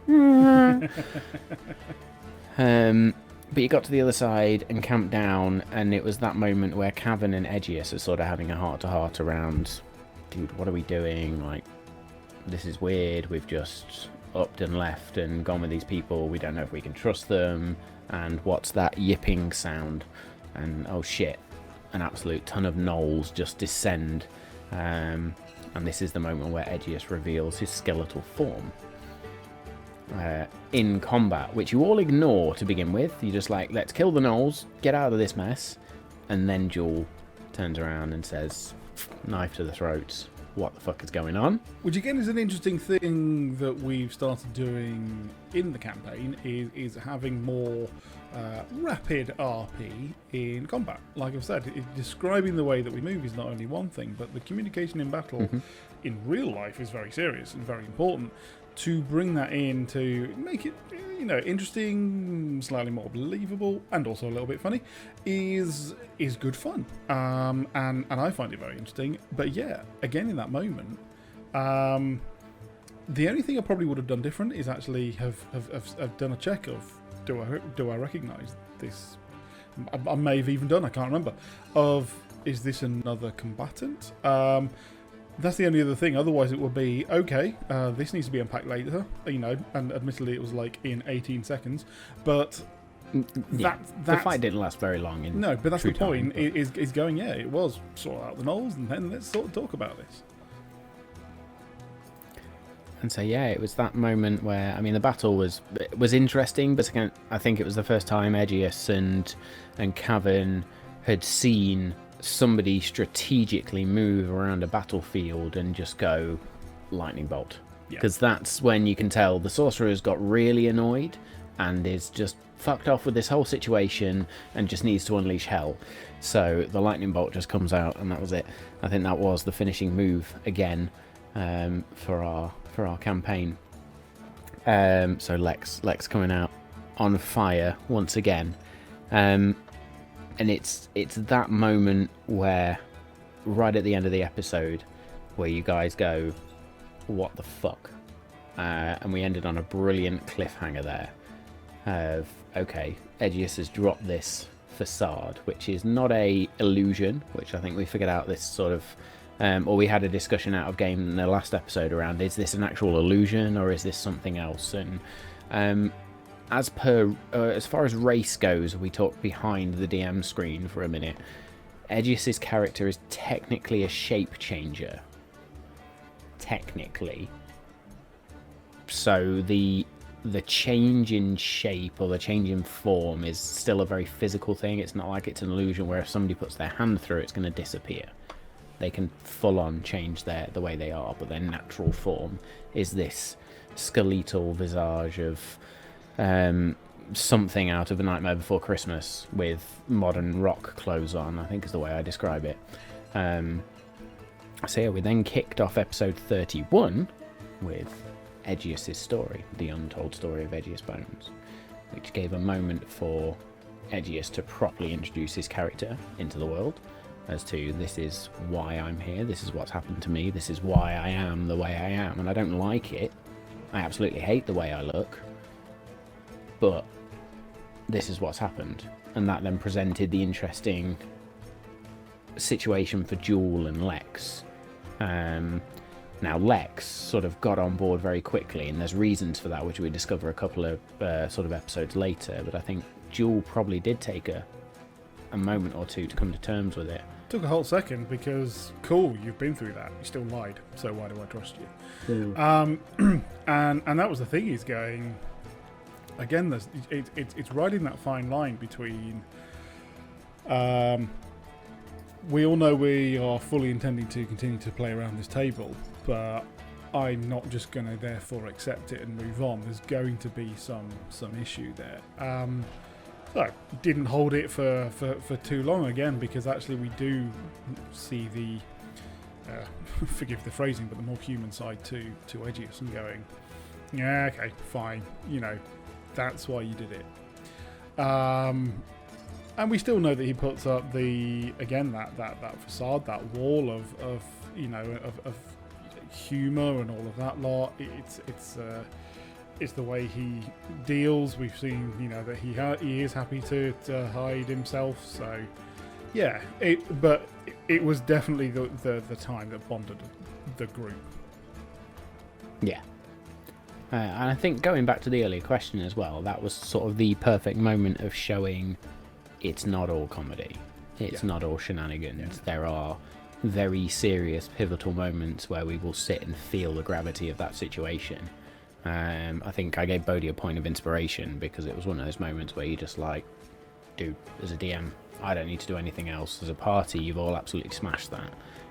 Just that interaction and properly getting into your character's shoes. Like, you are your characters in that moment. There's no Dave in that moment. There is only Jewel, and I only ever see Jewel and feel Jewel in those interactions. So it's beautiful to see, and it's one of those moments that again re-cements us in the fact that yes, okay, we're all having fun, but also there is a story to this world, and there's a plot going on, there's side plots, there's backstories, there's all of the things that make D&D so amazing. They're all going on here. I think that's also I've seen it in a couple of other campaigns as well. You'll usually start a campaign because you all group together. We did the same. We all group together on a mission. We all have signed up to do this, or we've all been brought together, blah, blah, blah. Fine. So you all go, yeah, whatever. Fine. And again, what you're doing is going, right, we're all around the table playing D&D, so we're all going to be together. But also, how the hell does this work in game? Well, the way it works in game is we're all brought together by someone else. Fine, I'll work with you. And you can have a laugh even doing that. Even your characters can have a laugh while doing that. And you can go, yeah, that's great. And when you get to the end of it and you've completed it, all you've done is have a laugh. And you go, cheers guys, see you later, have a good one. That's all you would do. In real life, if you were a group like that, that's all you would do. But if you've had a heart-to-heart, if you've saved someone in combat, if you've grown to like these people, and again, not just because you've had a bit of fun and a laugh, more than that, you've grown a connection. That's when you then go, should we go to the next one? And that's what happened with Edgius then. So, yeah, those RP sessions aren't just good. I think they're crucial to actually moving on a longer campaign and not having it just a random group where you go, why are we together? That's the point when it's actually a struggle. And I think you're right, and the way I describe that is it's what makes, or what turns a group of people playing D&D into a group of people working through a campaign. Yeah, like definitely. Those moments where this is a campaign, it's not just people rolling dice and looking at character sheets. This is a campaign now. There are not true stories, but there are very tangible stories Yeah. as part of this world. We are all on our own journey, and we're not going to go, I'm just going to go and do mine now. We're actually all going, we all have ours, and we're going to get to them at some point. And in slightly more realistic, some of us are trying not to. And it will be landed on us. It happened in the previous campaign and all that. Yeah, fantastic. So yes, that is when we really met Edgiest Boats. You did indeed. And it was then the following morning where Cavan is upped and gone, upped and disappeared, upped and left. There is a note left. There was a few strange things in the surrounding area. Don't think anybody paid a truly huge amount of attention to it, so where Cavan has gone and what Cavan is doing is very much a mystery to everybody but himself and me right now, which I love. It makes Tom's return very interesting for when it does happen, and there will be things that happen as part of that. So we very much look forward to that. As I say, look out for that particular moment early in December. That's the sort of dates we're looking at. The rest of the journey then ensues towards this Whispering Glade, this place known as the Whispering Glade. Now nobody, including sort of the characters, knows what they are looking for. You literally know you are searching for these 3 items: the flowers, the morning dew, and this star-touched crystal. The only link you've really had there was that actually Cavan has heard of a star-touched crystal before, and he thinks that's going to get him closer to this divine being that he's seeking. That's been the only link in the past, over the past sort of 5 or so episodes. So for you guys to then stumble into this grove of sorts, this place with all these standing stones, it's just a case of, okay, what the fuck? And the light of the moon is shining down, and probably one of my favourite puzzles we've done so far, on this campaign at least. Very interesting to see how you all got through that one. Can I ask you, don't have to answer this question. I know and personally I think it is a brilliant, I don't want to call it trick, but idea, theory, or whatever you call it, that you have a general idea as to how a puzzle is going to get fixed, but what you actually do is reward good and interesting ideas from players. Because honestly, there are some times when I'm going, cool, I'm going to do this, and I would have no idea whether it's going to work, but it's one of those ones of, well, maybe it was interesting enough that it worked. So yeah, I think with this puzzle especially, so I did have a solution for it. Yeah. And if you listen back or watch back the episode, it's not that you solve it, it's that you do things and stumble into a solution. Yes. So Jewel just goes, I don't know, I'm going to fucking walk over here. And in part of that, your tail catches just a point where 2 shadows intersect. Yep. Boom, glow. Yep. Oh, maybe I need to stand there. So you stand there, and then there's other things that happen. And eventually, I think that sort of sets the precedent of, okay, this is what we need to do with this puzzle. And then the gears start turning. Yeah. Not No, make absolutely. a pun about Lex at that point. And you start to figure it out. There have been, there have been other puzzles in the past where I've just gone, this is a puzzle. I don't know what the solution is. Go and do something fun. I'm pretty sure there's been a couple of doors where we've opened it by going, well, let's see what happens. But I love both. Do you know what I mean? And I love the fact that I wouldn't be able to tell you which ones are which. And I like that. And that makes me feel good, because that shows me that actually the puzzles work in the right moment, and when there needs to be that level of the characters have done just something so totally awesome that it has to be that way. And to talk about another stream that we probably shouldn't mention too much, but I noticed this as a DM on one of the recent Critical Role episodes where there's stuff going on and something happens and you're just there like, I see what you've done there, Matt. You've twisted that. Like, Yeah. it was not meant to work, but Yeah. and something else was meant to happen. Yeah. But that role was so good, that bit of role play was so good that you've just gone, this player deserves it, Yeah. so I'm going to give it to them, sort of thing. But that ultimately keeps the players engaged as well. So, yeah, there's always moments like that. I mean, totally candid as well. I try not, where possible, to have the killing blow done by me.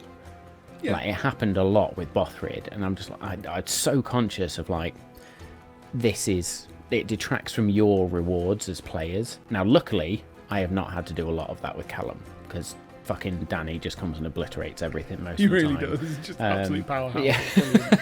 Some powerhouse. OP, Yeah. OP sorcerer. Like, nobody can heal, but you can deal a shit ton of damage. Yes. Um, And again, by the way, guys, no healer. 35 episodes in, and we are still here. 35 episodes Only in, died one once. death. Yeah. Now, obviously, we showed, and this was a couple of things. One, we did actually show that death and resurrection, which I know is in the mechanics anyway, has consequences. And I know that I think we have the idea that unconsciousness may have its consequences in the future, I believe. Could be wrong. But it's certainly... So I think Jewel's situation was very unique Well, yes. in the fact that Jewel has been unconscious numerous times, but that moment at the airship, Jewel died, like flat out died. That would have required a revivify. Yep. But then Lex did something so totally left field that as a DM, yeah. I mean, honestly, in that moment it was... Yeah, cool. We're going to roll with this, and this is going to happen. That's probably the moment in the campaign where I've had to think on my feet the quickest and think about, okay, what the fuck do I do here? And again, fair, because you couldn't just bring it back, and I didn't want you to. Do you know what I mean? I was like, no, there has to be somewhere between it not working and you don't reward a inspirational idea and bringing it back and breaking the rules. And it's like, no. And what you did was great. Bringing, giving them a task to bring me back was brilliant. A little side mission. But yes, getting through that puzzle was so yeah. Back to that glade. Getting through that puzzle was amazing. And it was good, and I think over the past, there's a period in the campaign quite recently where because we'd created this new pantheon, I was just like, new powers to play with, new powers that can influence the world. I got a little bit carried away to DM, I'll be very honest, excuse me. I think it was the last episode where I just went, right, cool your shit, Matt, calm the fuck down, just let this play out. But it's all fit in canonically, to be 100% with that one. So you solved the puzzle. I'm going to come back to that point of resurrection in a minute as well, death and resurrection, because there's something else I think we probably need to touch on. Now, going to episode 32, I think it is. So you'd managed to solve the puzzle and enter the glade and step through this portal into a demi-plane of sorts, not a true alternate plane, but almost like a mirror world, perfectly mirrored on the other side. And that's where you see the magical effects start to come into the light of the moon shining down. You see these white flowers that are glowing with this orange glow under the light of the moon, and these strange blue lights that are just almost in a ring around it. And then the forest starts to shift around you, and these three wooden individuals start to lumber out as three wood woads attack you. Probably one of my favourite moments of recent weeks is we finished that episode with everyone thinking we are absolutely fucked. Like, this is a TPK, there is no way of getting out of it, we are boned. And we go into the episode after, next week, like, all of the hype is there at the beginning of the episode. Everybody's going, we're fucked. No way out of this, we are absolutely screwed. Still to this day, have not figured how nobody died. The fact that within one round we went from we are screwed to we got this, it still gives me a bit of whiplash, because it really was quite incredible how it all changed. I've watched that fight 4 times. Still don't know how it happened, really. I cannot figure out how nobody done. Like, seriously, the tactics and the teamwork, and I'm just there as a DM thinking, like, there's nothing else I could have done physically to change the outcome of that fight. But like, again, somebody should have died. But that was what was so great, is the fact that, again, it wasn't like we were holding back either. Like, we were right on the edge of the limit of what we were capable of. We're not pulling our punches either. We're using every battle, tactic possible. Every, our whatever is economy is we're really trying to action economy. We're using every little bit we possibly can. Yeah, no, truly amazing. I got a question for you, because personally, I feel that it was started, and again, there's no issue in this. It all worked really, really well, and I loved it.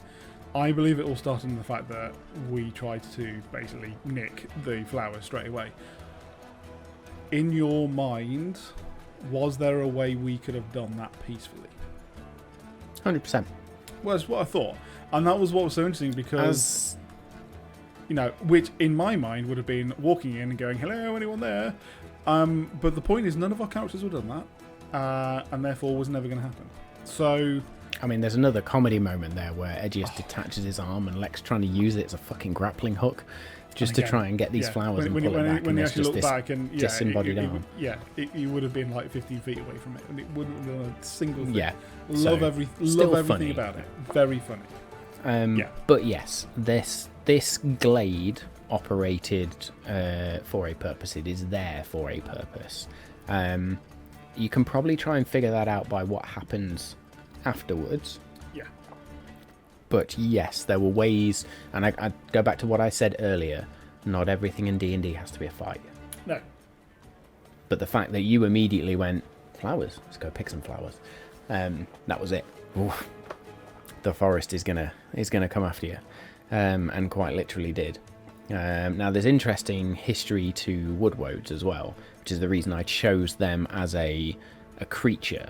And big thanks to Baldur's Gate 3 there, which I still love playing, because had I not, spoiler alert, encountered them at some point during the game and gone, what the fuck is a woodwoad? I was like, okay, they're actually really cool. Let's put them in the game.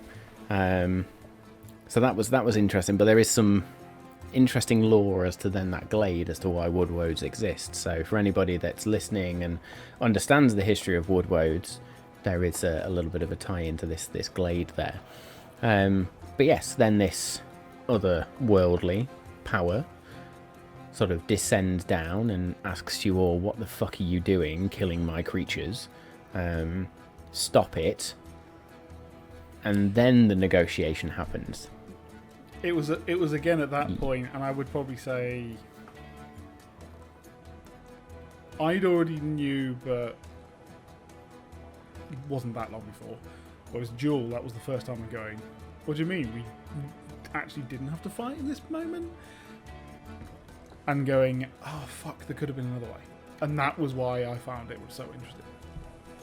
Yeah. So, and I think this is generally a D&D lesson for everyone, is there's always another way. Yeah. Like, there will always be a way. If I remember back to one of our first ever, in fact, the first time we played D&D, yep. And there is a moment where you are all walking down a corridor and something bursts out. I think it was skeletons burst out and attack you from one door. You finish that battle, and then one of the players just went, I am using my rope and tying all the other doors together, so physically they can't be opened. I was like, there's always, like, you avoided all of these encounters. Maybe you missed on loot, but. The other interesting thing about that one is, we probably should, especially as the fact that we have no healing when we get real close a lot of the times, is learning when we should run. Well, I think that will probably come in the future, because you guys are, like, you will level up now. Yeah, you will level up eventually. I mean, the monsters get harder as you level up anyway, and the stakes are going to get higher as well, right? Like, you are still wanted for murder. Also, we got into a fight, and actually we did try to run away previously, There was someone who was looking for. I think it was Joel. Or it was all of us. So that happened. But yeah, that's the thing we need to again like bear in mind is this is not the right fight to talk about that because we needed something and it was going to be there. We were going to fight about it. Mm-hmm. But there are going to be other times when it is like, okay, we don't need this fight in our lives. Bye. And that's when I think we are going to find that we will run. Well, I think there's a lot of things, and I think there's probably things we've all forgotten about in terms of backstories because we've moved on from that moment. Like, Jewel is not only wanted for murder, Yeah. she's also wanted for backstabbing a certain organisation and not going down the route she'd set on. So I know it's not been forgotten by you, but it might have been forgotten by everybody else. Yeah. Like, Jewel was originally all on board to join this group, and then it turns out actually maybe they're not the most savoury group to join. Let's do something else. That doesn't help them. So you have fought a member of that organisation.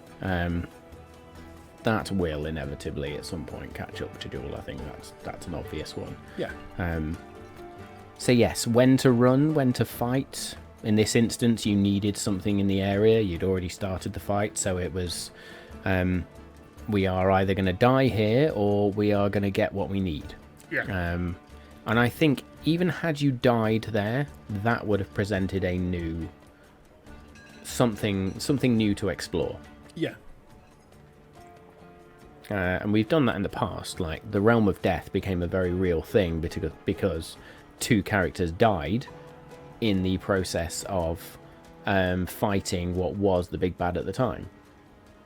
And that's where I got to have a lot of fun. And it's also where we delved so much into the Realm of Death that the Raven Queen as a deity became like the chief deity of the campaign. Yeah. It was death really doesn't have to be an end at all. Yeah. So the whole idea of death and resurrection, that is still going to have a very important part to play in our story. Mm-hmm. Yeah. Death and resurrection. Yes, that is the... I know I said I was going to come back to it, but I think that statement is what I wanted to say. That's all it needs to be, and that's really interesting, yeah. Yeah.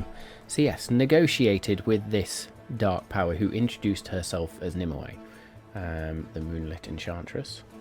The first of our... Well, no, technically the third of our new extra-planar powers that could or could not eventually become gods.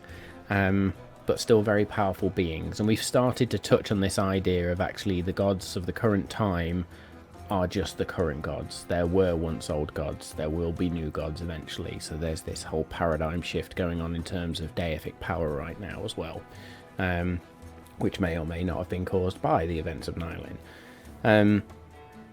A deal was struck in order to take the petals.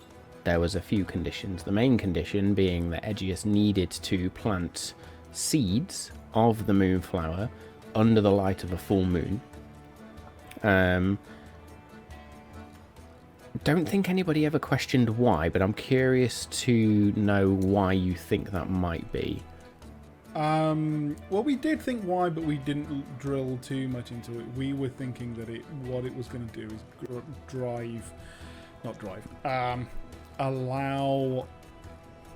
We thought, as we are thinking of extra planar stuff, portals and so on, that either I've thought about this or I think we spoke about it briefly, that these flowers will basically connect. They're in two different realms at that point, and it will allow this other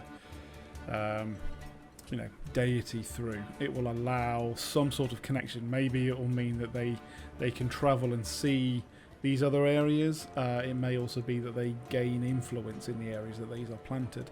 It's basically that well, for want of, amazingly, a route in a new place. Either this deity can travel, or that you start getting that they start gaining followers. That's what deities always want to do. Gaining those followers and devotees. So that is, I believe, what Jewel thinks is what I think about it. And it would be basically, I don't need to think about it any other way apart from that. Do you know what I mean? Like there's almost like you've got to tell me it's something else, otherwise I just keep thinking this. Okay, interesting.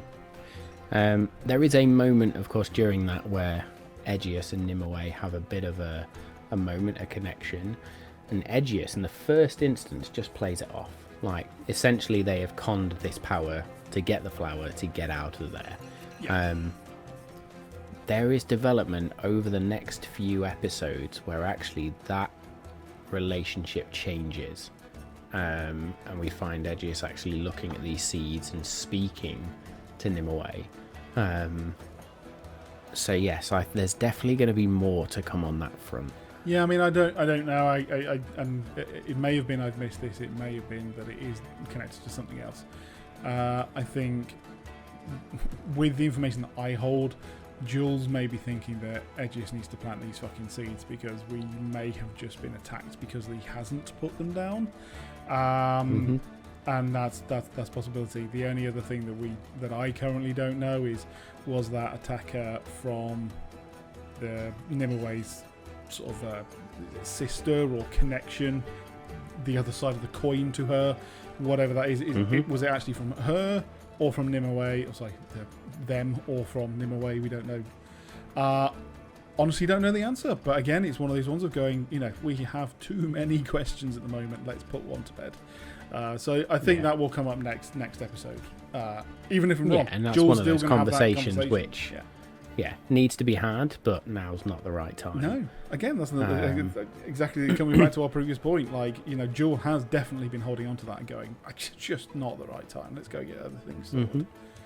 And well, there's not been a huge amount of time to discuss it just yet since that fight. So I think we'll come to that in a minute, because I think a lot happened within 2 episodes in terms of getting the flowers and then sort of ending that episode, but going into the next one of now we need to find the next one, and that's the morning dew. So how do we get that? And Callum goes, well, that sounds very fey, let's speak to a fey, and summons their patron essentially.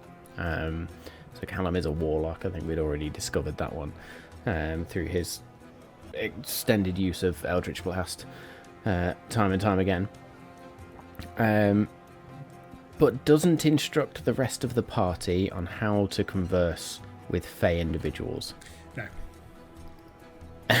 And so we have a new just moment where I can see on everybody's faces of, we have fucked this up out of character, but in character we have zero idea of what's going on right now. No problem whatsoever. No. So, and again, negotiate with a fey creature, a dryad. Funnily enough, and again, I don't know if this was picked up, but a little throwback to campaign 1 in the fact that there were 4 powerful dryads in the Dryad's Grove, which is essentially where Callum went to. One of those dryads is now his patron. Not the same one that spoke to Tuanda. I've flipped that on its head a little bit, and there are flavours that you may pick up on from some of the stuff he does. There was a comment about a tree, I'm sure. There was a comment about a tree. A tree that someone should go meet. So yes, no, it was definitely interesting that it wasn't them. It shouldn't be them, and that was the point. That was why it was interesting. So yes, there is more little throwbacks, just because Callum's from campaign 1 to get those campaign 1 throwbacks in. But yes, names were given, negotiations were made, and eventually it was a case of, okay, I will give you the morning dew in the morning. I'll give you the dew in the morning. A bargain is struck.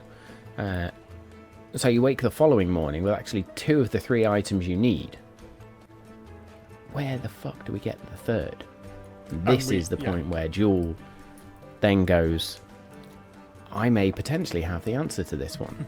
And Jewel, for the first time, having been influenced by this power from what we now know as the astral plane, reaches out and speaks to the because Watcher. the point is, until then, hasn't needed to. Still very wary of them. Still very wary of them now. But actually going, have we plunged every source, every avenue of possible information gathering? No. Fuck it. Then we better.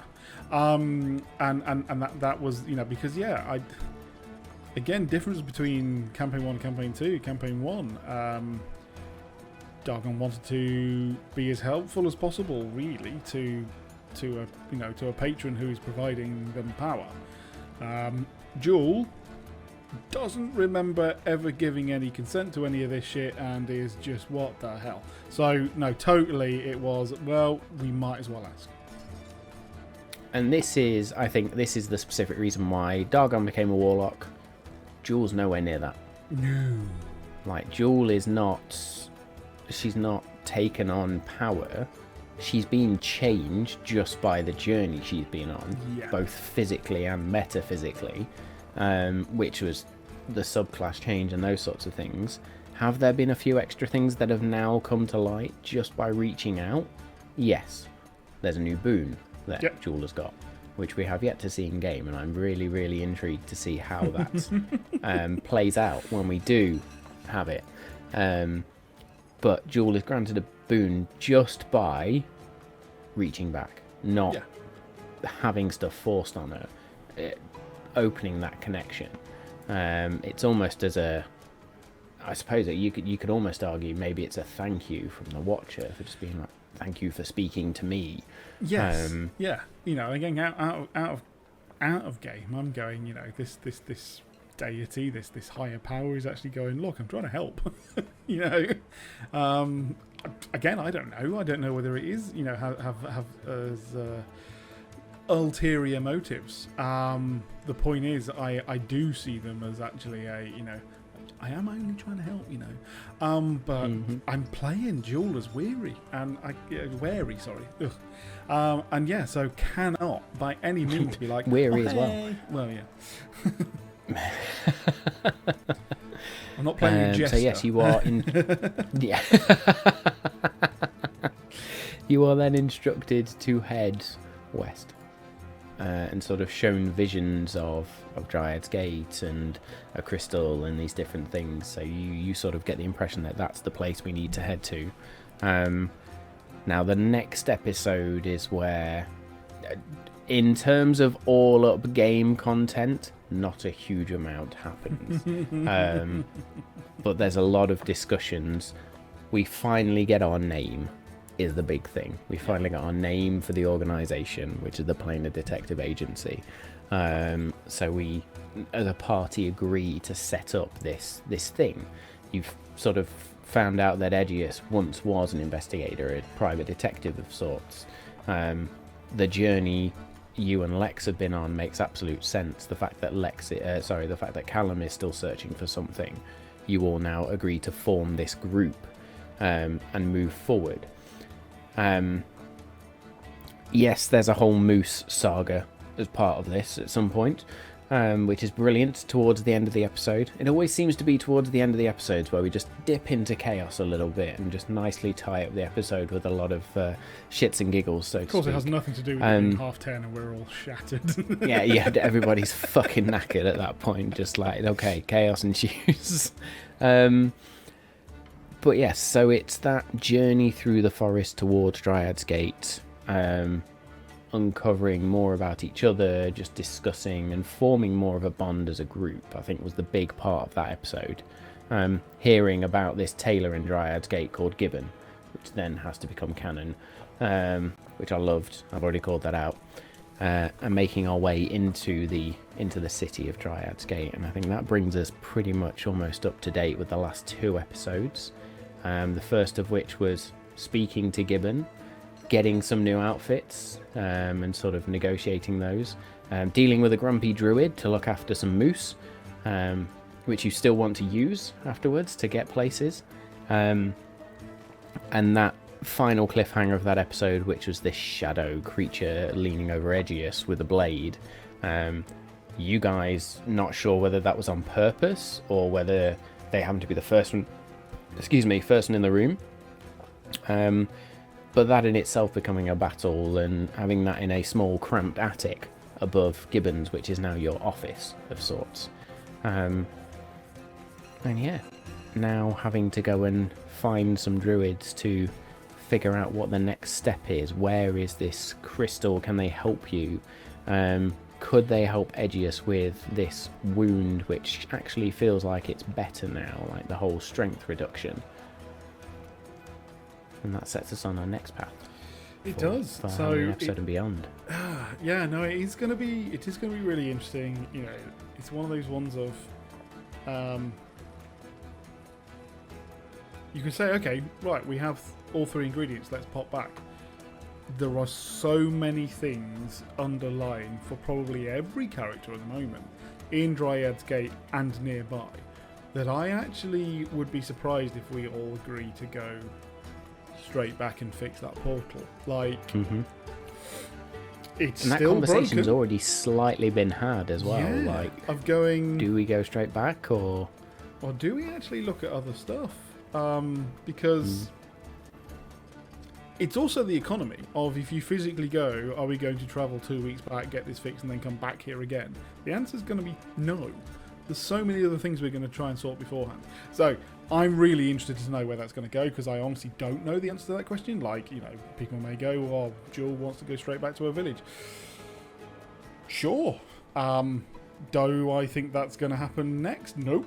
I still think there's going to be other things that we need to resolve in Dryad's Gate. you've still got to find the crystal as well? We still have to find the crystal. Yeah. And you have no idea where that item is currently. Nope. So, but I promise you, there is going to be a lot of fun with that one. It's going to be a little bit wacky, a little bit weird. Yeah. But ultimately, there will be some world-changing features with that one as well. I'll drop that spoiler now. So there'll be things that reshape part of the world at least. Might not be in any majorly dramatic way, but they will at least change some of the way characters are interacted with and some of the feelings of certain characters within the world. So yeah, that will be an interesting one, and it all depends on what you guys do, of course, as well. Yeah. But that brings us up to date. I'm super ultimately. interested. I'm really interested. Yeah, it's going to be a lot of fun. It's been one hell of a campaign already as well. Like, even 36 episodes in, it feels like we've been doing it for years. What's scary is we were discussing our December schedule, and like that brings us to the end of the first year of campaign 2. Yep. Which is nuts. Like, batshit crazy. Yeah. Well, guys, So, I yeah. really hope that you're also enjoying these recaps. It's very helpful for us, but I also hope it's for you guys, because I know that these are longer episodes, and so we don't always have the time to catch up with them or keep up with them. So obviously I hope that you do, but I hope that these recaps also help you refresh your memory, or at the very least help you catch up if you have been behind. Absolutely. Yeah. And I think we were discussing this just before joining on stream as well. We're going to try and do these a little bit more regularly, I think. So we will do another one when we hit 50 episodes, and then the aim will be every 10 episodes to actually take a step back. And it might be all 4 of us, it might be 2 of us, it might be 3 of us, it might be the 5 of us just going back over those last 10 episodes. That will also give people a break where they need to take a break, but it will also give that touch point for folks to then think, okay, I've missed a few episodes in the last batch of 10, what happened? So yes, we will recap again at episode 50, and then we'll do 60, 70, 80 and so on, and go from there.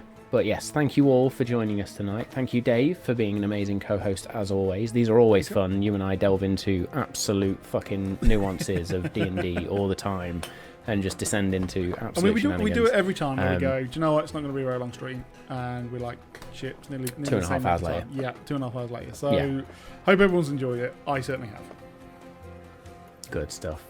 So yes, join us again next week for episode 36. 36, yes, episode 36 of Campaign 2. Halloween special. There will be giveaways, there will be Halloween treats, there will be more plot points to come, and there will be the 4 of us as well. So all 4 of us back on screen. But until then, thank you again. Thank you for the questions in chat. We love you all. Stay safe. We'll see you next time.